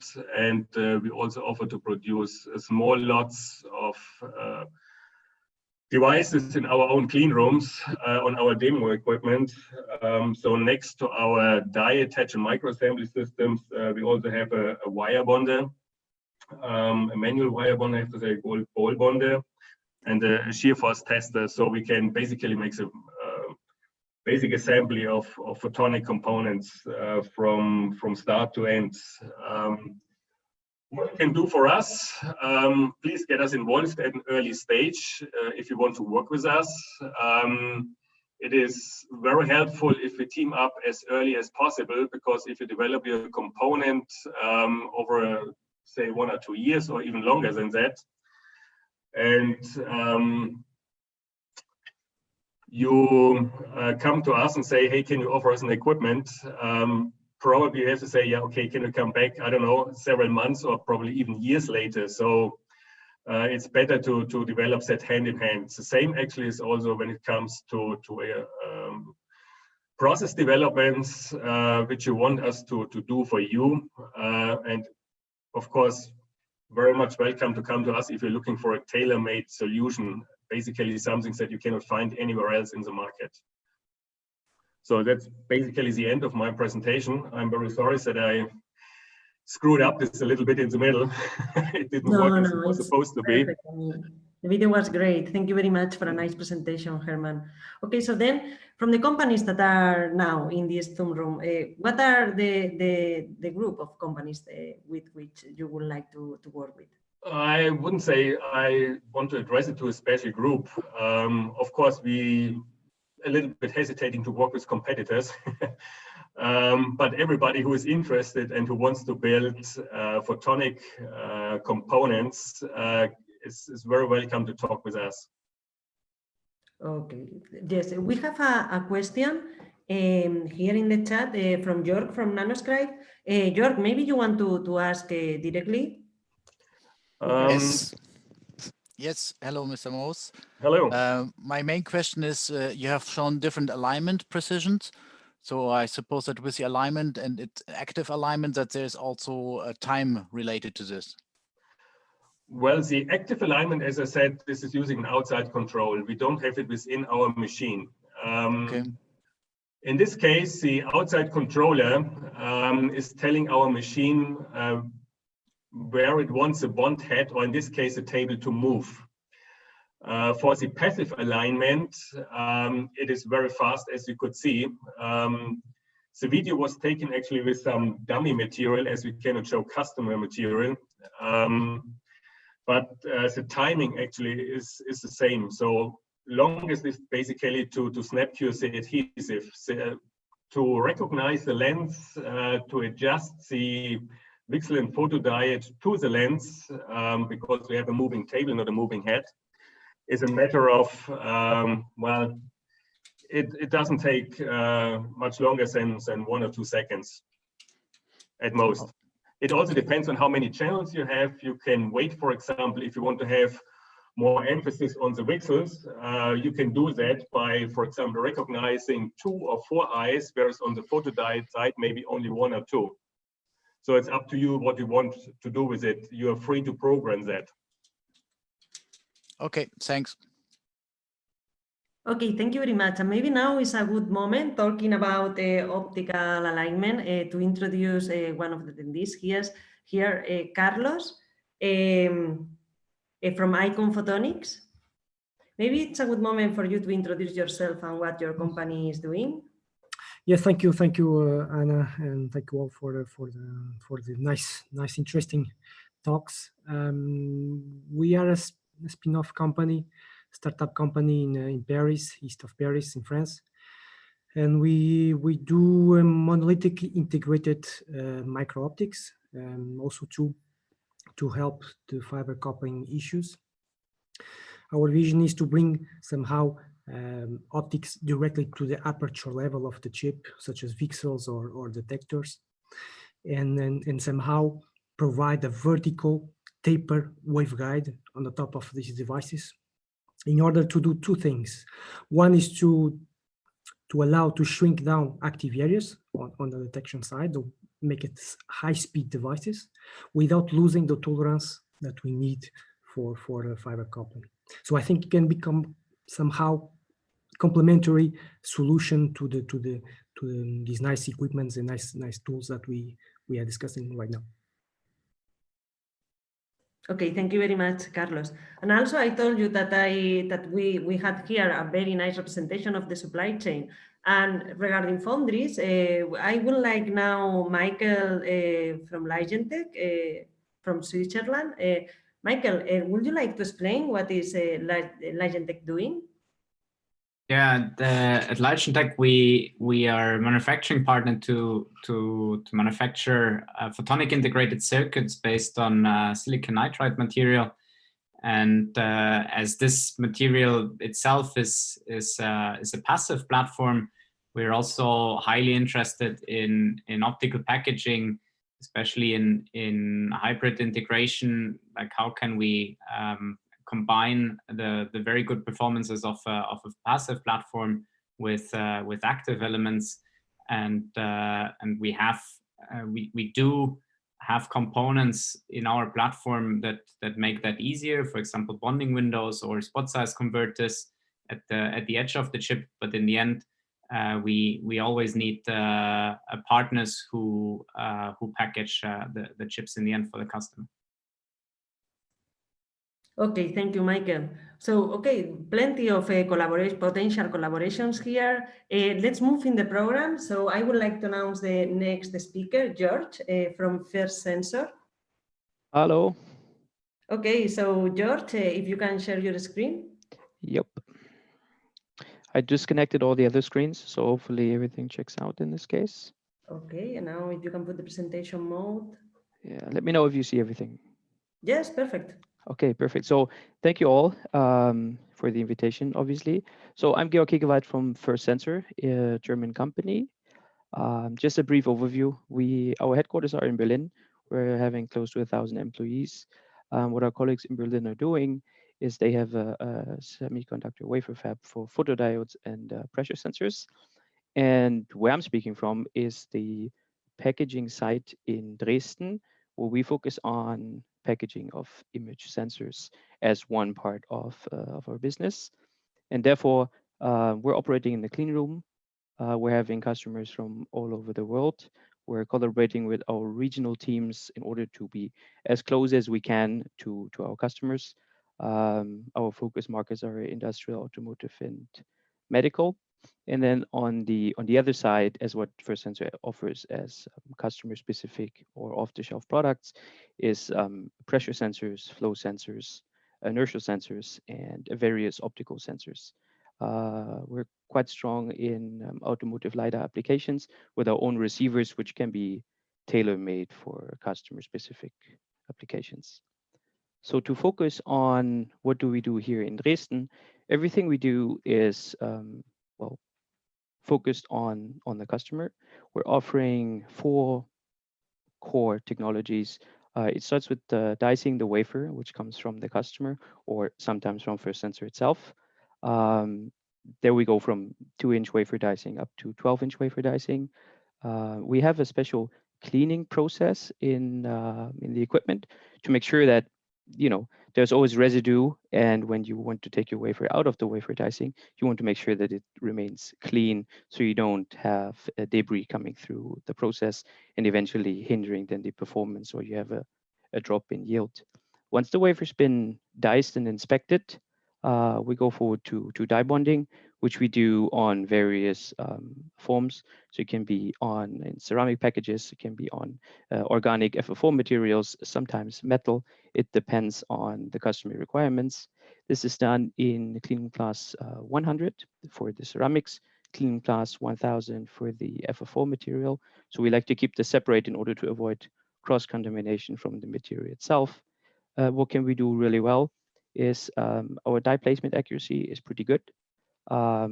We found a way to do low warpage die bonding. So what you see here in this demo image is on the top of these 2 pictures. It was a simulation we did. The customer wanted to have minimal flatness, less than, I think, 30 microns peak to peak on the sensor, which is like 80 by 10 millimeters, or a little bit bigger than that, and on an organic substrate. So you can imagine the PCB is warped, and the customer didn't want to have a warped sensor at the end. So we had to develop a special die bonding process with various adhesives and combinations of these and a curing regime in order to make sure that the sensor remains flat, not only at 0 hour, but also under temperature load when the camera is working in this case. Wire bonding, there's not too much to say. It works. We have experts on the case to make small loops, long loops, a lot of wire bonds on the sensor. We have aluminum and gold wire bonding, and we make sure that we stay out reliable through the process. So we do the regular pull tests and reliability research in order to make sure that even when the substrates are a little bit difficult at sometimes, that the wire bond connection remains as stable as it can be. And then you have your die and wire bonded sensor. Everything is optical inspected, and then you attach a cover glass. This can be done either with the sensor test up front to make sure that the cover glass, which is inspected by operators, is free of any intakes, any scratches, any digs, any particle counts you don't want to have on your sensor. And then you attach it either on the ceramic substrate, or you do that with the frame glass combination. So you essentially build inverted cavity to have the sensor closed off. And this is also tested, obviously, the process is developed. And once you have this finished, you have a relatively cost-effective approach to have an image sensor board ready for the customer to be highly integrated for the camera. So obviously they have the advantages over ceramics, while in some other cases you need to do ceramics. What we can do is we have a conformal coating equipment for some equipment which requires conformal coating. And once this has been done, we're able to do customer-specific sensor test. The test equipment is either developed by ourselves or in combination with the customer to then provide a final tested image sensor board or an image sensor itself. So as a quick wrap up, everything we do is customer specific. So we offer the range of technologies which the customer is obviously utilizing on our end. We like to work with the customer as early as we can. Usually the customer is either a sensor design house or a camera manufacturer or someone in between. So the target is we know how to package sensors. The customer usually likes either to build a camera or to design a sensor, and we like to bring our expertise in because there are certain design rules and certain things you can adjust in order to have a very effective build at the end of the day. As we also do automotive, we are automotive certified IATF 16949 since a very long time now. And at the end of the day, if the relationship with the customer, the interaction with our engineers and experts work out really well, we usually succeed with high yields. The reliability is also usually on the top end, and that actually results in a cost-effective way to build the sensor. That's the 7-minute. Fantastic. You kept it on time, which is great. And everybody was paying a lot of attention, which is fantastic. And the first time that we deal with the back end, which is great because we didn't deal with that until now. The question to start is, of course, what can you do for them? What can they do for you? What can we do for them? Well, we can work with them to integrate their test equipment on our side to have a one-hand approach, essentially, or they can build custom specific test equipment to utilize this then for the end test, essentially. Okay, so we have a few questions in the audience, but first I want to give the floor to a few of the companies who have in the back end. And one of those is Evana Technologies. You have a fantastic background behind you that says 300 micrometer silicon wafer cut. What do you guys do at Evana? We are developing processing of hard and brittle materials, generally for semiconductor materials. Here we have our last achievement, silicon dicing with any thickness. In fact, for quality, as you see, this is same image. Actually, this is really much better, like animation, but in fact, optical image also not so bad. And we get almost, I can show some background if you allow me. I can give you a few seconds, of course, yes. Okay, here you can see them. Just a moment.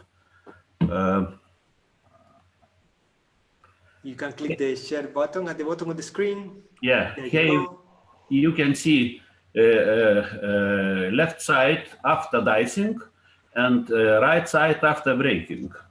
Here, surface of the silicon, almost no any damage on the surface. You can see.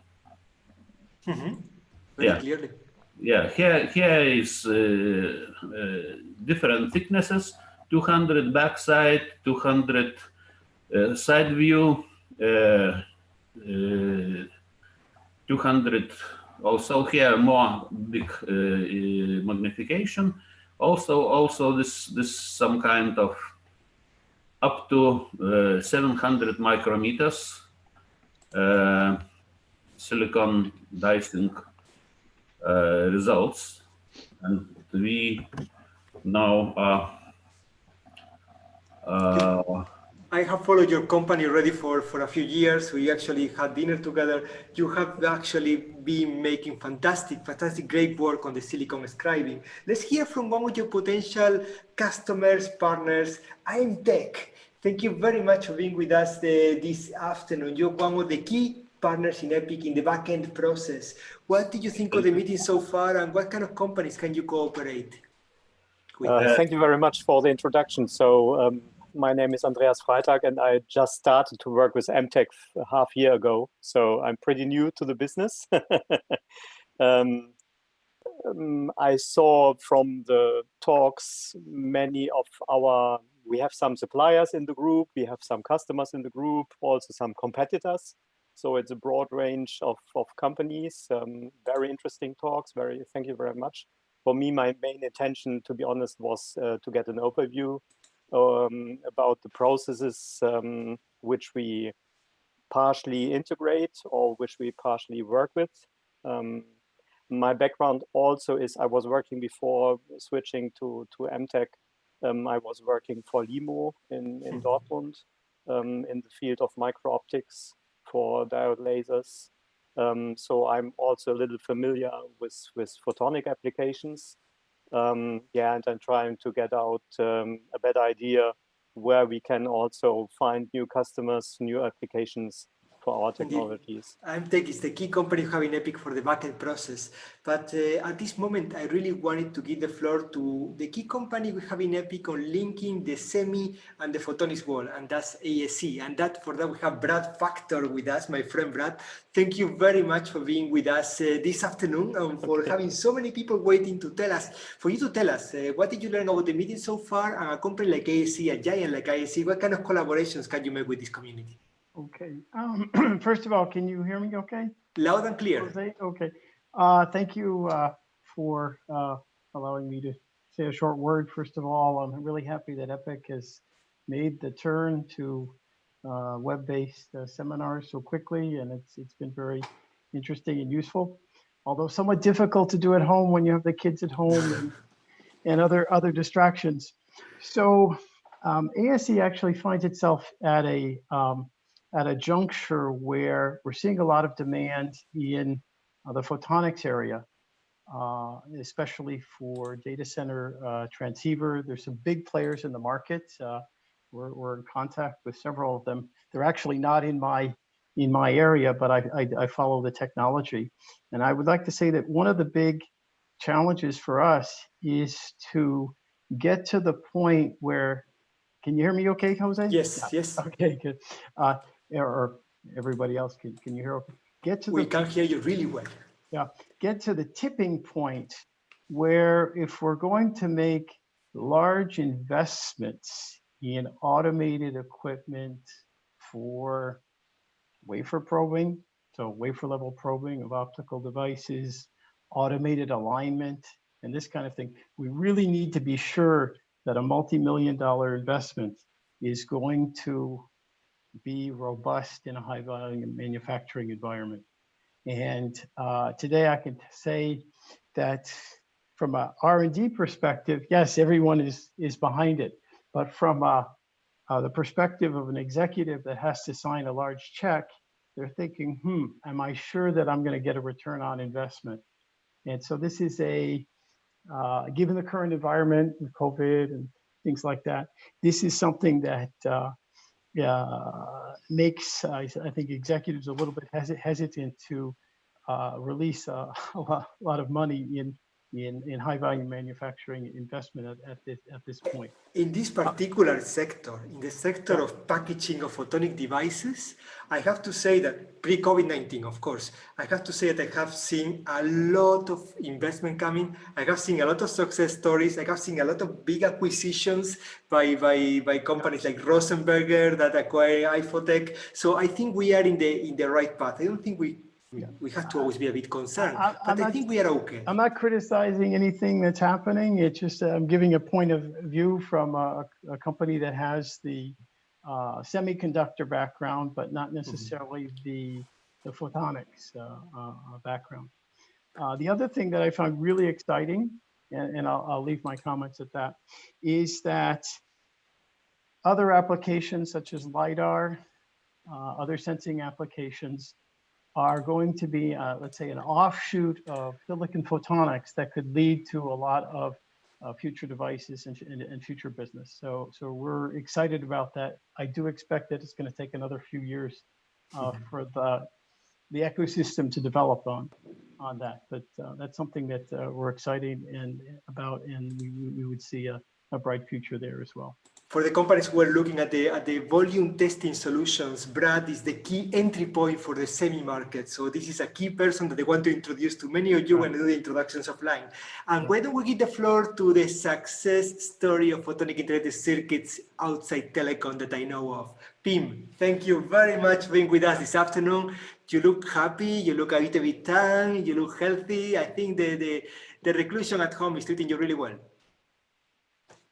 Yeah, sure. Yeah, thank you, Jose. Yeah, I'm sitting with my back in the sun in the kitchen actually, but I'm still holding on. So you look fantastic. The floor and the attention of everyone is yours. Tell us about Technobis. Use your famous delicate touch at the bottom of the screen. Share screen. The beautiful green arrow pointing up. Yeah. Yes. Okay, it's not on full screen. Not yet. You go to screen mode, bottom left. Presentation mode. Yeah, I know, but there is this bar with your heads in front of it for some reason. Move our heads. We don't want to be on the web. I'm very excited to have Technobis with us today. It's one huge advance in photonic integrated circuits. I started working with Pim already about a decade ago. We were talking to different foundries, to Smart Photonics, looking for designs, and he managed to be patient enough to be one of the first ones to put an integrated photonic device in the market. And then he couldn't find packaging anywhere, so he made his own packaging company, and now he put everything together, and he managed to have a very big smile because of the recent acquisition, recent sale of the company. Pim, you can go to, I think you go in the bottom of the screen. Do you have two screens? I have two screens, yeah. Then unplug the other one. We only need one today. So unplug the other one, and then we'll be in business. But you're on my second screen, so if I unplug you, I have nothing. Then we'll all be on the first one. We'll be your first priority today. Yes. And when you do that, I think for those of you who didn't have the chance to go to Almar, you will be amazed on how fast Technobis has grown. Yes, here we are. We're in business. Technobis, the floor is yours. Okay, thanks for your help, Jose. I'm going to try to be the only one that does it in 6 minutes now. So we're trying to tell you what we do in microassembly and testing of integrated photonics for large volumes. We are pick packaging now and scaling up the business to lower the cost per unit. We are ramping up the series production at this moment from the small series that we do at this moment for a lot of customers to a capability of 250 packages a year per production line. And means a lot of investment at the time. But okay, we have to do it because the markets are really pulling. And we focus on the markets up to now for our own devices, for aerospace, space, medical devices, and automotive. We set up the test or the production and test facility for manual. So most prototyping and small series, universities and startup companies. And at this moment, I think we do about 20% of our products for our own sensing devices and about 80% for third-party companies. Qualifications that we have, we are ISO 13485 medical certified, and we are now working on aerospace qualification. And that has to happen this year. What we do as a company, we do our own basic chip designs. We have designers to do the final chip design, the design houses that we all know. We bring these designs to the foundries that most people probably know. They do the full wafer run or the MPW runs for us. And when we get the chips in, we do testing, mostly manual testing, but the first automatic die tester is coming in this year. I hope even next month. We do the complete packaging of the chip after testing, of course.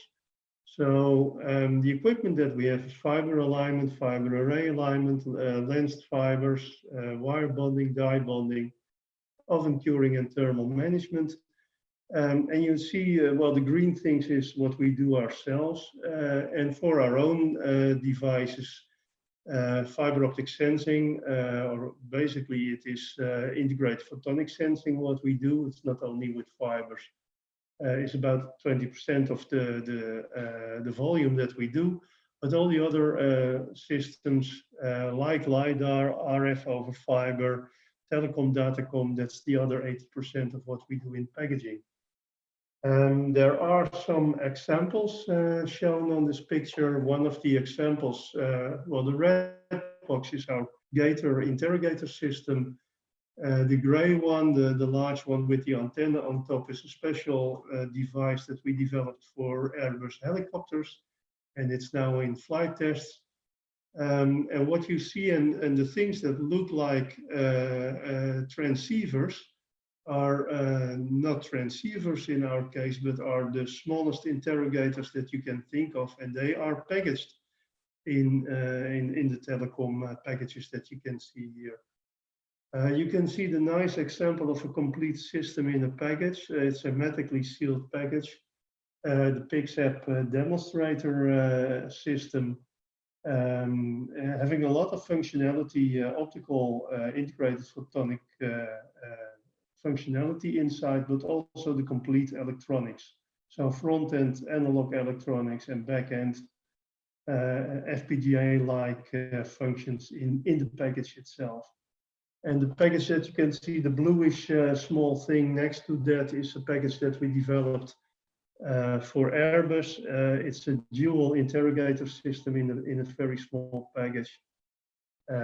With two complete systems in one small package. I think this package is 4 by 4 centimeters or so.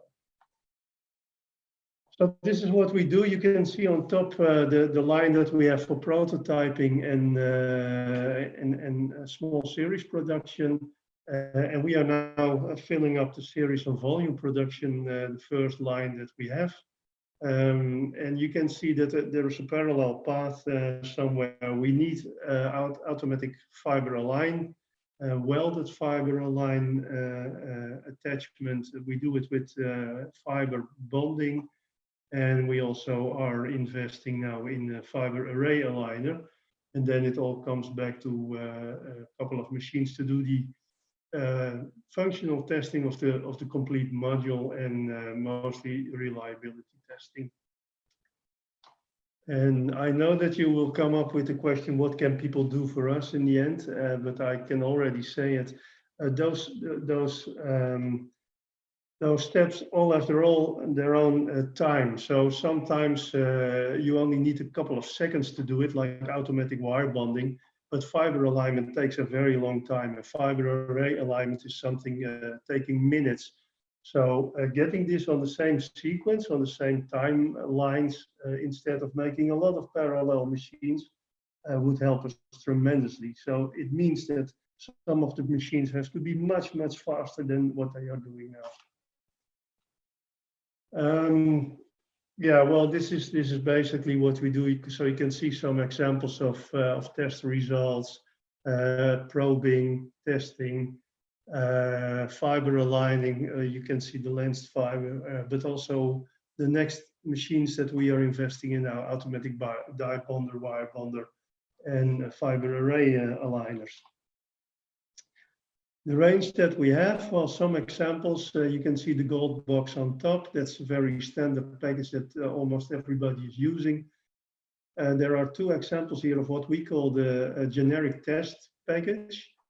It's a square block of aluminium with a Peltier cooler underneath the submount, and you can choose whatever printed circuit boards you want to put around it. So you have RF connections, high density and low density DC, and it's made to do testing very quick. So we receive a lot of bare dies from foundries or startup companies or universities, and we put them in those generic test packages, and they can play with it. The green thing is one of the first packages that we did in large quantities, and it's the standard package for Gator systems. So some examples. This is an example of a package of 6 light sources in one package. It is used in an aircraft temperature sensing. We call it distributed temperature sensing. It's basically FBG distributed sensing, couple of thousand sensors in one fiber, and they are fed with 6 types of laser light. And this is something that is at this moment semi-hermetically sealed, but the question is still, and it depends on the exact position of the system in the aircraft, if it really needs hermetic sealing at the end. And the last example is landing gear load monitoring. This is a package with a dual analog sensing system inside, and on the big board you can see the parts with the pillars on top, the cooling pillars, and there are 6 interrogators in those packages and 3 light sources, and this is a complete unit to do redundant measuring of the forces on the landing gears on all aircraft. And that's basically what I wanted to say this time. Thank you. Thank you very much, Pim. I mean, very nice technology, very nice presentation as always. Okay, so then Pim, I would like to ask you, you already said what the companies here can do for you, but if you think about the perfect customer for you, from what market will be this perfect customer? And also it can be him or her in the room? I mean, in the meeting room? Okay, well, the perfect customer is a customer that ramps up in the same pace as that we are doing, because what we see in the market is that people come with their first chip. It's 1 chip or 3 chips, ask us to package it. We can do it for them, but basically they tell us if this chip is successful, it will be end of the year 200,000 packages a year. There is not a switch on my machines that I can go from 1 or 5 packages to 200,000 in one step. One of the reasons that we are doing a project in RF over fiber is because the application is only ramping up to a couple of thousand packages this year, next year a couple of 10,000, and then to the 100,000 units. And yeah, actually, I think we need the time and we need the experience to ramp up from hundreds or maybe thousands of packages that we can do now to the extreme, what we call an extreme high volume, 250,000 packages a year. And after that, we are doing a couple of projects now on automotive, and yeah, if you can be so unlucky to be successful there, but because if they really demand those systems in the quantities that they are talking about, I don't think there are machines capable of doing that, or foundries capable of doing that. Not even Technobis can do that. Okay, yes, automotive is a very attractive market. Yeah, okay, so but they're directly talking about extreme volumes, and nobody's ready for that, I think. well, questions, comments about this for Pim? Okay, so if not, I think that it will be a very nice moment to for Bern from Javier Kasalis. Are you here, Bern? Maybe it's a good moment for you to introduce yourself and what Kasalis is doing. Yeah, hello, this is Bernd. Do you understand me? Yes. Yes? Okay. Yeah, I'm Bernd. I'm with Kasalis. Kasalis is a company doing equipment for the camera, LiDAR, optoelectronics industry. Yeah, we are part of Jabil Optics, which is yeah, also part of your organization. So it's a member of your organization.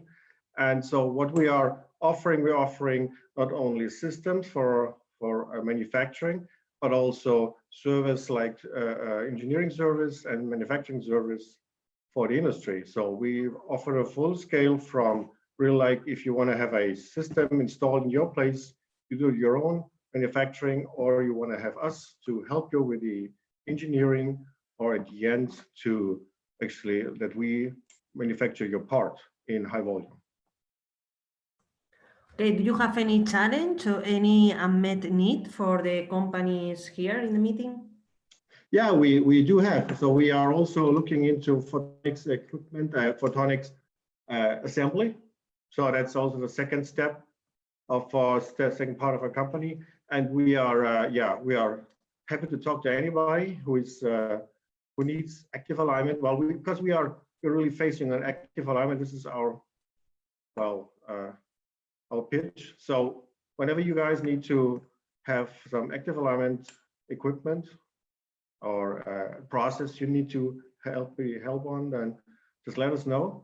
We're happy to serve you and talk to you. Yeah. Okay, thank you. So then, and also I would like to introduce now to you to Tejema Sanders. Ah, here. Sander, maybe it's a good moment for you to introduce what Tejema is doing. Yeah, sure. So Tejema, we are a system integrator. We are focusing on production performance. And we have developed a machine platform which is quite capable of quite flexible. And we are now looking into the photonics industry, whether our machine platform is capable of meeting some specific requirements. As Pim just mentioned, is that the speed of the process is of key in photonics integration. And we came up with a concept where we go down to 30-second cycle time for photonic packaging.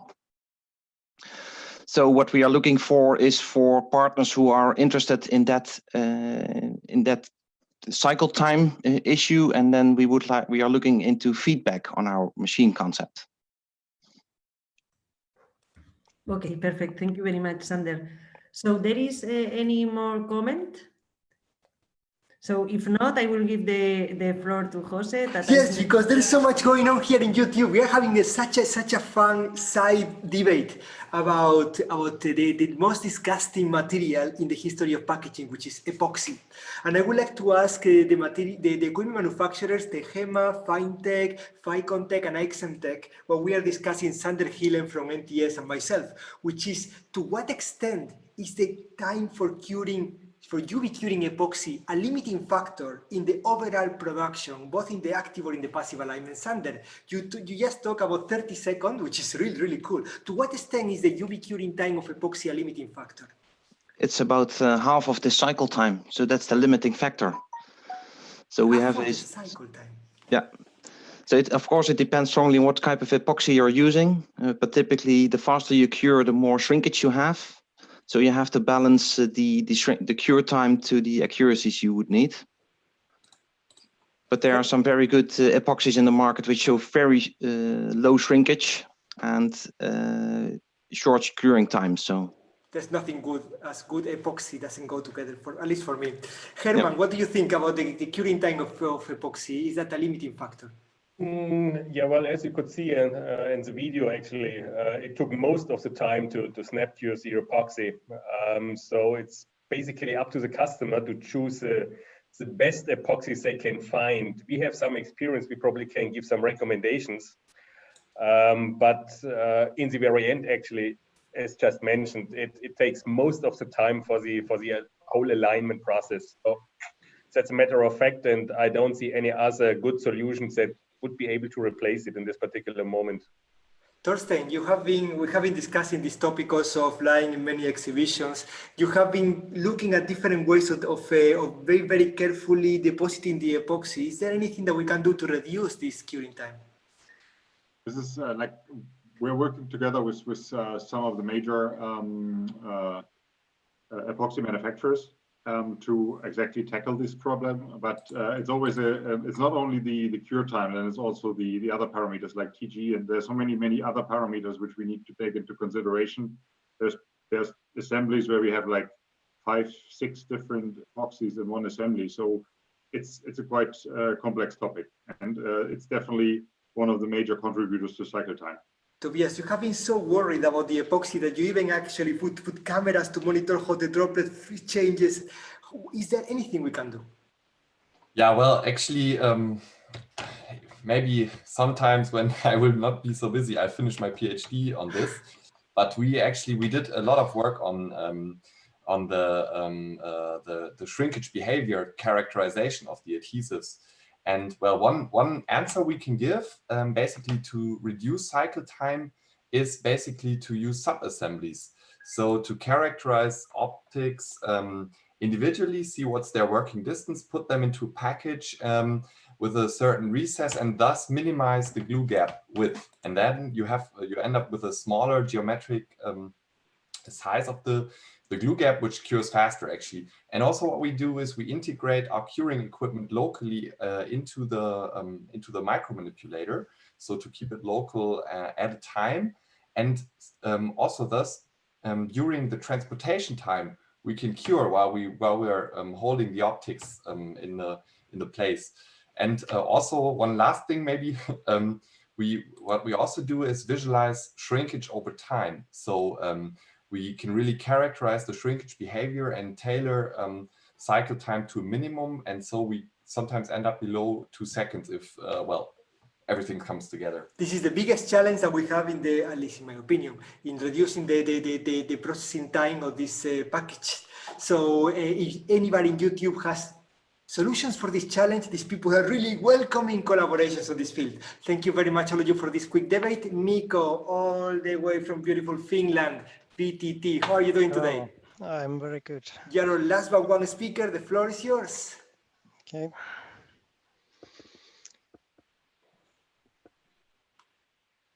Just click delicately the share screen. I'm trying to share the screen. Yes, that is coming. Can you see it now? It's coming from Finland. Yes, loud and clear. The floor is yours. So good afternoon from me too. I'm Mikko Karppinen and I'm from VTT Technical Research Center of Finland. We do a lot of packaging on photonics and generally photonics is very large activity at VTT. We have roughly 150 persons working on photonics. And today I talk about our photonics integration and packaging services.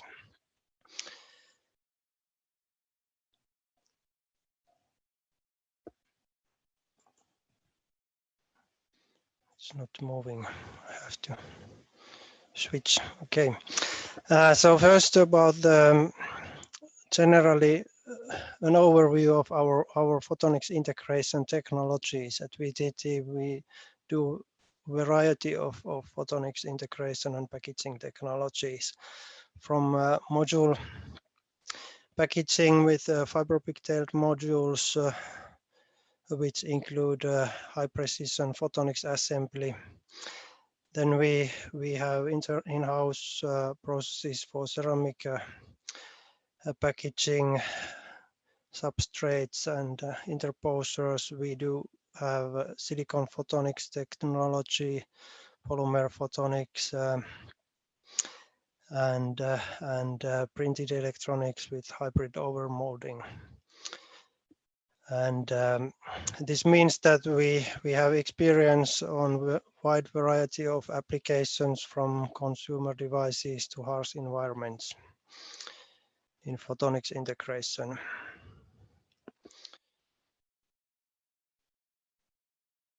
One area which I wish to present today is the use of ceramics interposers in photonics packaging. We have been working on this area for a long time and applying especially multi-layer ceramics in advanced photonics and RF packaging.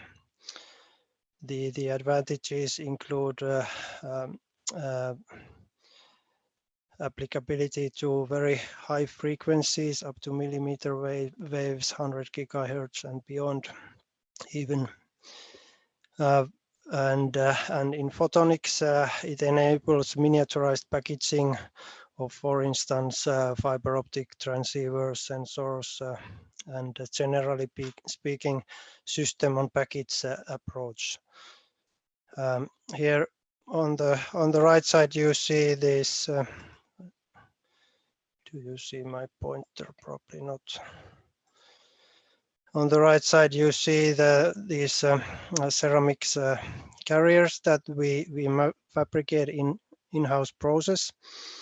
We do prototyping, pilot production, and small volume manufacturing of very advanced multi-layer ceramic substrates with quick and flexible development cycles and customer-specific fabrication runs.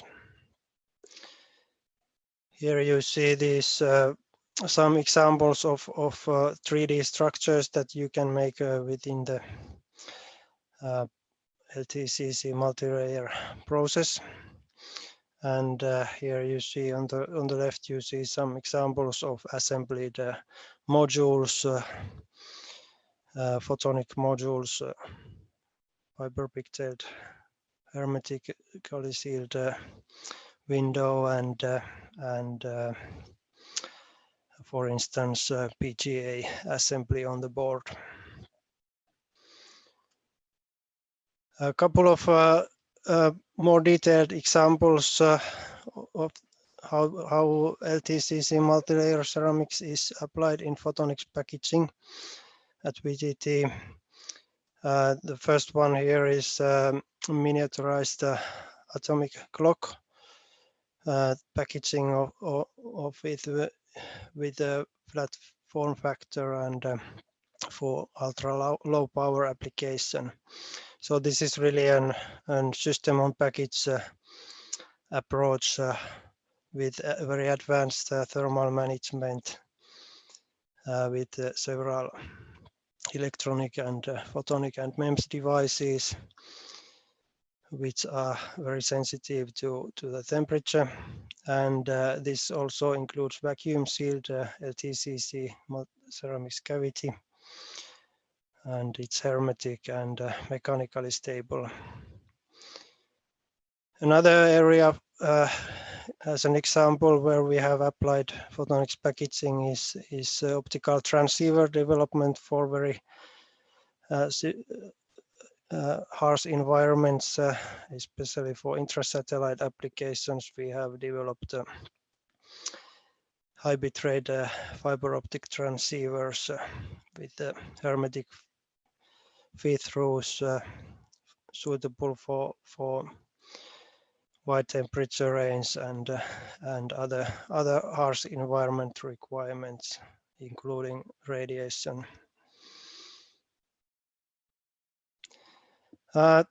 This was one area. Another field I want to introduce today is photonic integrated circuits packaging and hybrid integration we do at VTT. We have in-house fab to make silicon photonics PICs using thick SOI technology, where we also are studying or have studied to use wafer level testing, and we can do hybrid integration of 3.5 active devices on the silicon. We also do big packaging and assembly, fiber array pigtailing, and all the bonding processes to build functional modules of pigs made at VTT and outside. We are also part of this PICS app consortium, and where we apply this or provide especially this ceramic packaging approach for very high frequency big applications. And here is an example of one ongoing activity on silicon photonics hybrid integration and packaging. We have developed a VCSEL integration on silicon using upreflecting mirror technology. And in passion project recently or currently, very high performance transmitter is built using this technology.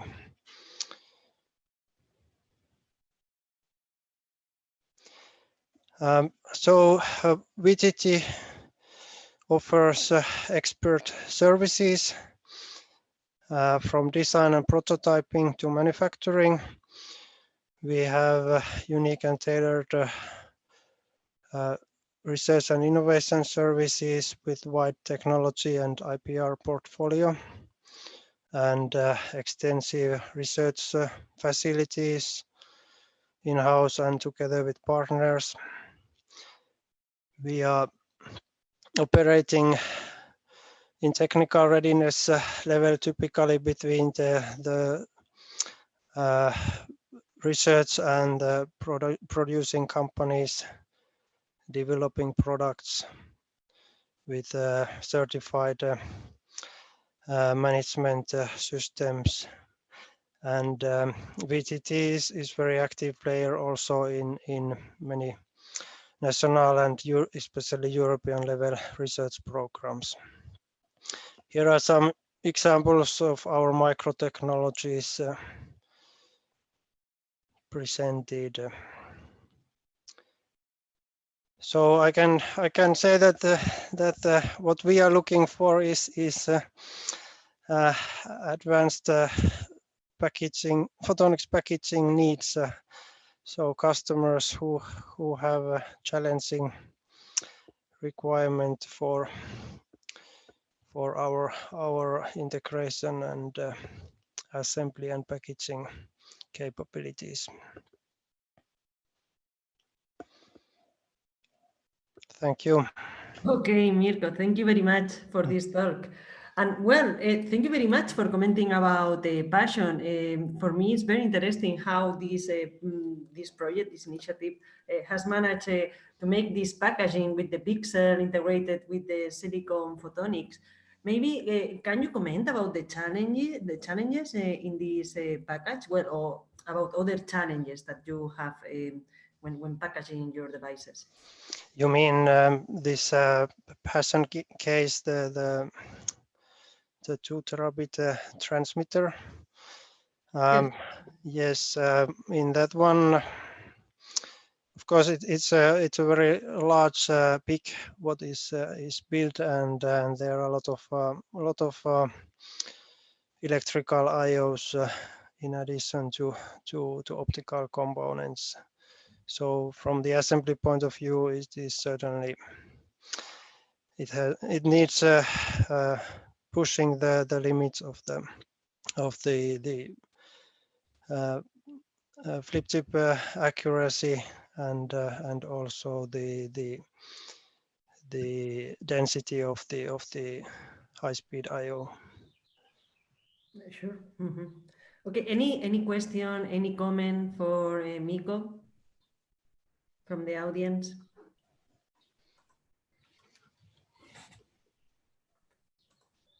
Okay. If not, I would like to introduce you. Maybe it's a good moment to introduce you, Eric, from Fraunhofer IOF. Yes, Eric, would you like to talk a little bit about what is Fraunhofer IOF doing in the field of packaging? Thank you. So towards the end of the meeting, a little chance for me. We are developing here at Fraunhofer IOF assembly technologies for optical, in particular micro-optical technologies. We deal with fiber processing technologies, cleaving, stripping, splicing and tapering of fibers by means of CO2 lasers. We have precision assembly or alignment technologies, active, passive alignment, and we are focusing very much on bonding technologies for very harsh environments like space, automotive, and medical. We also apply these technologies. One of the very new fields is quantum technologies, quantum communication, quantum imaging, something like that. Okay, thank you very much, Eric. Jose, any question in YouTube that you want to comment? I have a really good idea, which is that we're going to have an event on quantum technologies, actually on quantum computing, and I want to have a whole set of technologies that are needed for the maturity of photonic integrated circuits in quantum. So I'm going to get offline with Glenn, with Fraunhofer IOF, and with any other company who has something to provide to this market. Please contact me offline, you guys, and also the YouTube universe, jose.pozo@epicdatascience.com. Send me an email because I think we can put something great together. Back to Anna. Okay, thank you very much, Jose, for this comment. Then let's move to the next and last, but not least, speaker from PI, Scott. Please, if you want. Thank you. Yes. Can you hear me? Is everybody yes, in the room? Excellent. Very good. First, I want to say how utterly delightful it is to see everybody here. Jose, Anna, thank you so much for putting this together. It's been a very strange few weeks. We are just now beginning our 6th week of shelter at home here in, I'm in California, greetings by the way. What I would like to do is first share my screen and put this into a, oh boy, of course I'm not on the correct slide here, so let's see. Here we go. I'd like to first touch on something that Brad Factor said just a few minutes ago about investment in the technology, writing big checks, which I think we would all welcome. I'm reminded of the early years of my career back in the 1980s, and I realize I'm dating myself here. I would visit IBM in their fabs in Fishkill, New York. And today you can build a fab just by writing purchase orders. Back then you could not. You had to build your own equipment because the ecosystem of semiconductor manufacturing that we take for granted today just did not exist then. So when I visited IBM's facilities, it was custom machine after custom machine because they needed to do this, but they saw the demand. They saw the applications emerging. This was the early years of the personal computer. There were no supercomputers in anyone's pockets. There was no streaming media, none of the things that we see today.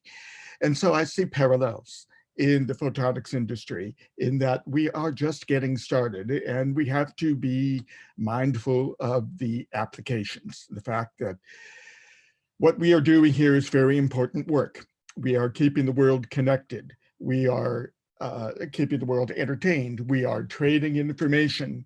This pandemic that we are in the middle of right now, the therapies, the inner workings of the virus itself, it all involves immense amounts of data being conveyed continuously around the world.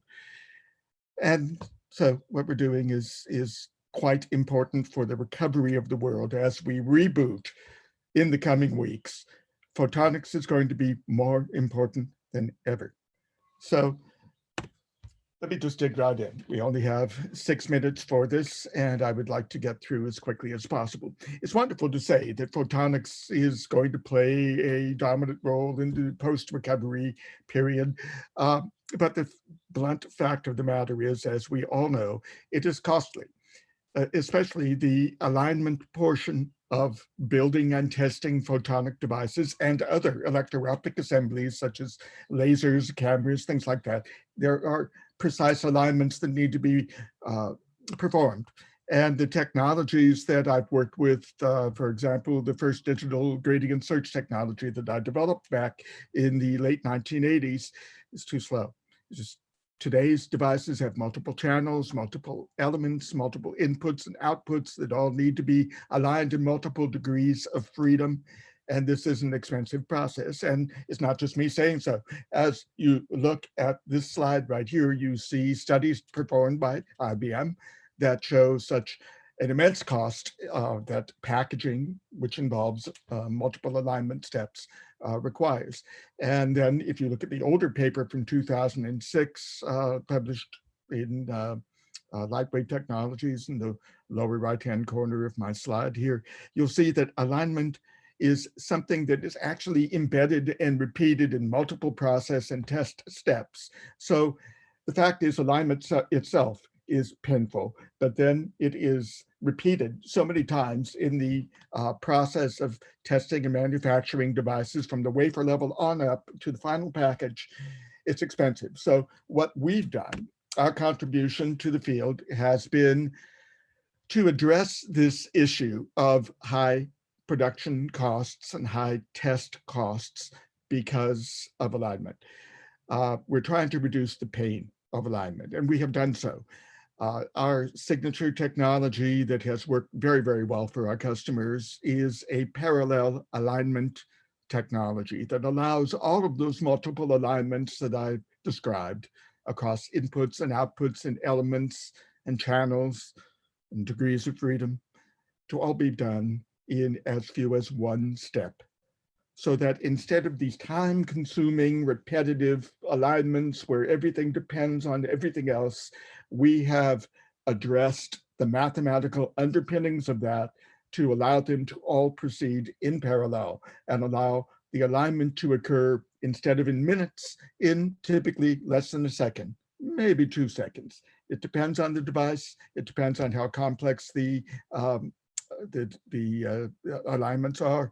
It depends on the figure of merit being optimized. Because this is a generic alignment technology that has been embedded in a variety of our products here, ranging from nanopositioners, for which PI is known, to our hexapods and now our large industrial stages. This technology has been built so that we can offer a modular solution to our customers, and it's working quite well, both for those customers who are building their own solutions in-house and for our OEMs. Here in the lower right-hand corner of my screen, you see an edge coupling arrangement from FormFactor. Tegema just mentioned the technologies that they are leveraging to provide higher throughput and in a more compact form factor using leveraging parallelism techniques. I think this is something that's very, very important, not just for photonics, for telecommunications, but also for things that we haven't mentioned. For example, well, quantum computing has been mentioned. That is becoming very important. It's already big business for us and for others as well. Just about a week or two ago, a company here in Silicon Valley named Psyoptics took off its cloak. They were a stealth company prior to this, and now no longer stealth. And if you look at their website, if you look at their press releases, you'll find they're probing wafers using the technology that you see here. They're talking about 1 million qubits. That's orders of magnitude more compute power that has previously been introduced by the other major players in the field. Just recently, it was big news when one company, IBM or Google or someone like that, came up with 48 qubits, and then they were eclipsed a few weeks later with 52 qubits and so forth. So 1 million 1 million is just well, if I'm can be forgiven for saying so, it's a quantum leap in capability. But other things are happening as well. There's been no mention yet of consumer optical cables. You're finding consumer and business applications are confronting the same physical limits that the data centers have confronted. The challenge of conveying the data throughput and the volume of the data from one end of a cable to another is becoming difficult over practical lengths of cable. So consequently, within the past 6 months, I have seen my customers showing me prototypes of optical USB, optical USB 4, optical HDMI, optical Thunderbolt, even optical Lightning. And this is being driven by the world's appetite for data. The fact that we are walking around with supercomputers in our pockets, partaking of streaming media, social networks, benefiting from the research that's being done in personal medicine and genomics, and waiting for a cure, waiting for therapies for this virus that has attacked the world. It's all being driven by photonics. So what we're doing, again, to come full circle, is important. That takes me to my very last slide. I ran a little bit over, but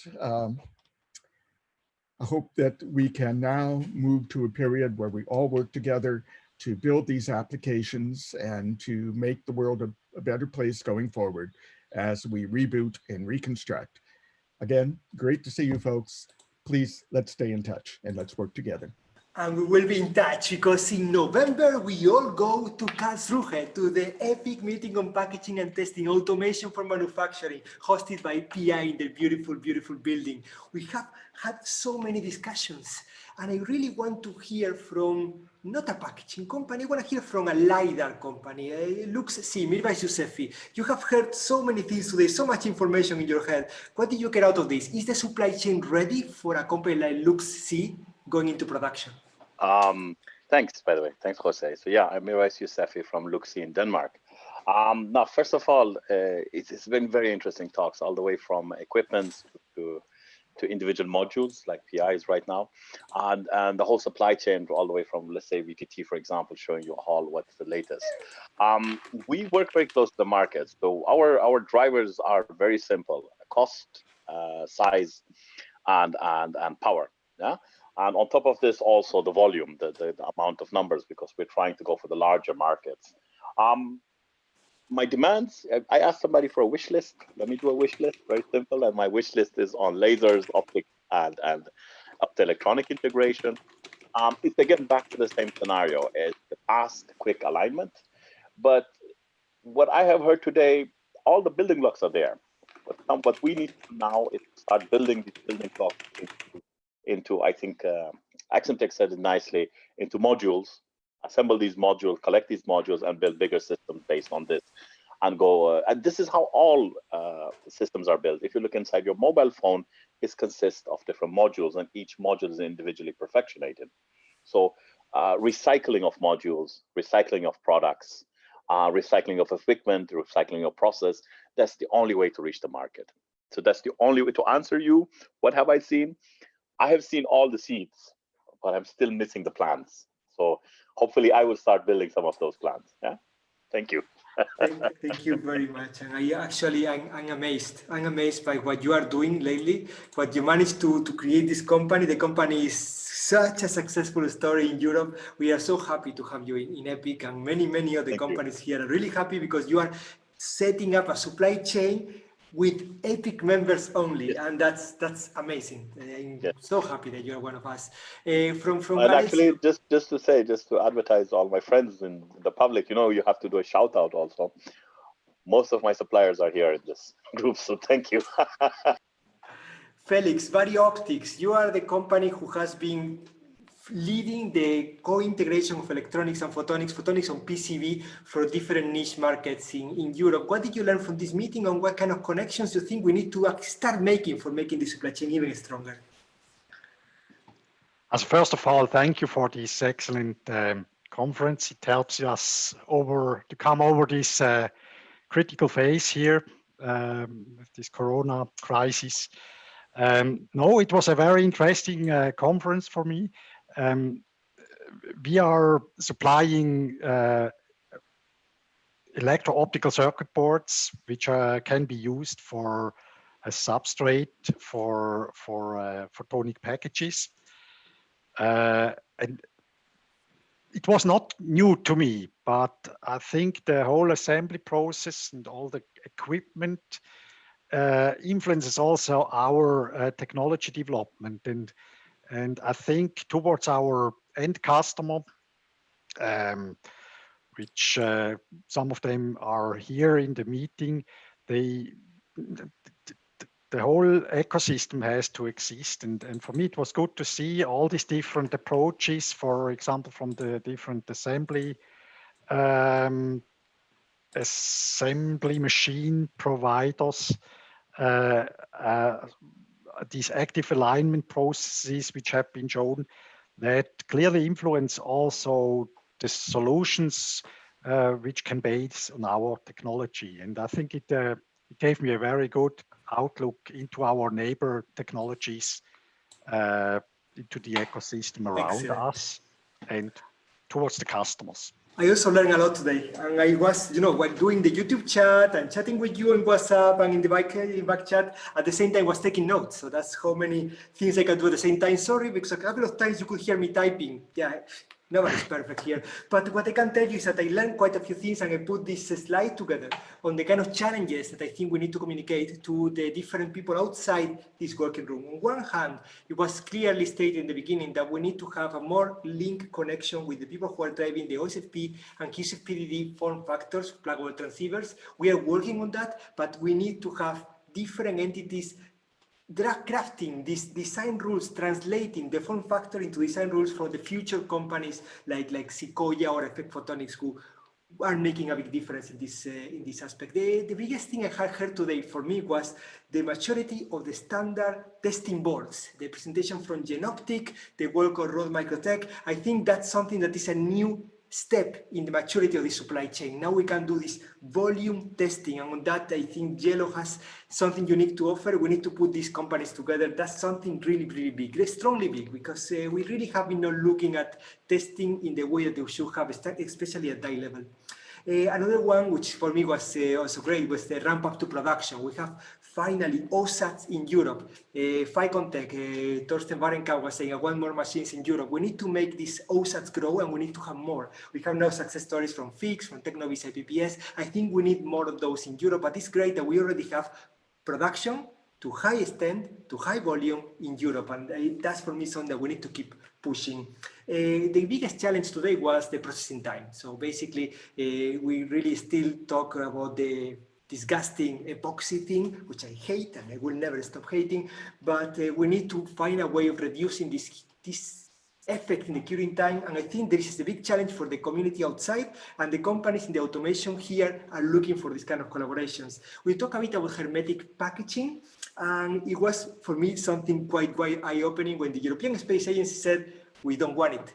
So if you're making it for us, we don't want it. It's too expensive for us. And that was something interesting for me to see how we can study whether to make hermetic packaging cheaper or whether to actually make suitable non-hermetic package suitable for space. And the final one was the volume testing. We had to really incorporate these Telcordia standards, these automation standards to this beautiful supply chain presented by Jenoptik. We need to be able to collaborate with those to have the next stage into automation for testing of photonic devices. It was truly, truly great.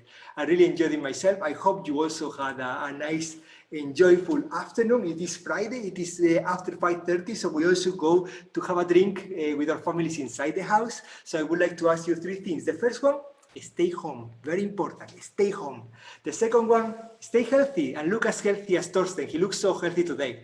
And the final one, keep being epic. Keep coming to the online meetings and keep making us so happy. I'm so happy today. And Anna is smiling like crazy. She can play La Bamba on guitar and she's fascinating. Until the next time, see you soon. Have a nice weekend. Bye-bye. See you soon. Thanks, Jose.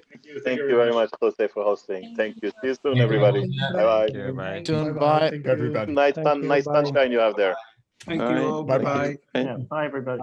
Bye-bye. Have a great weekend.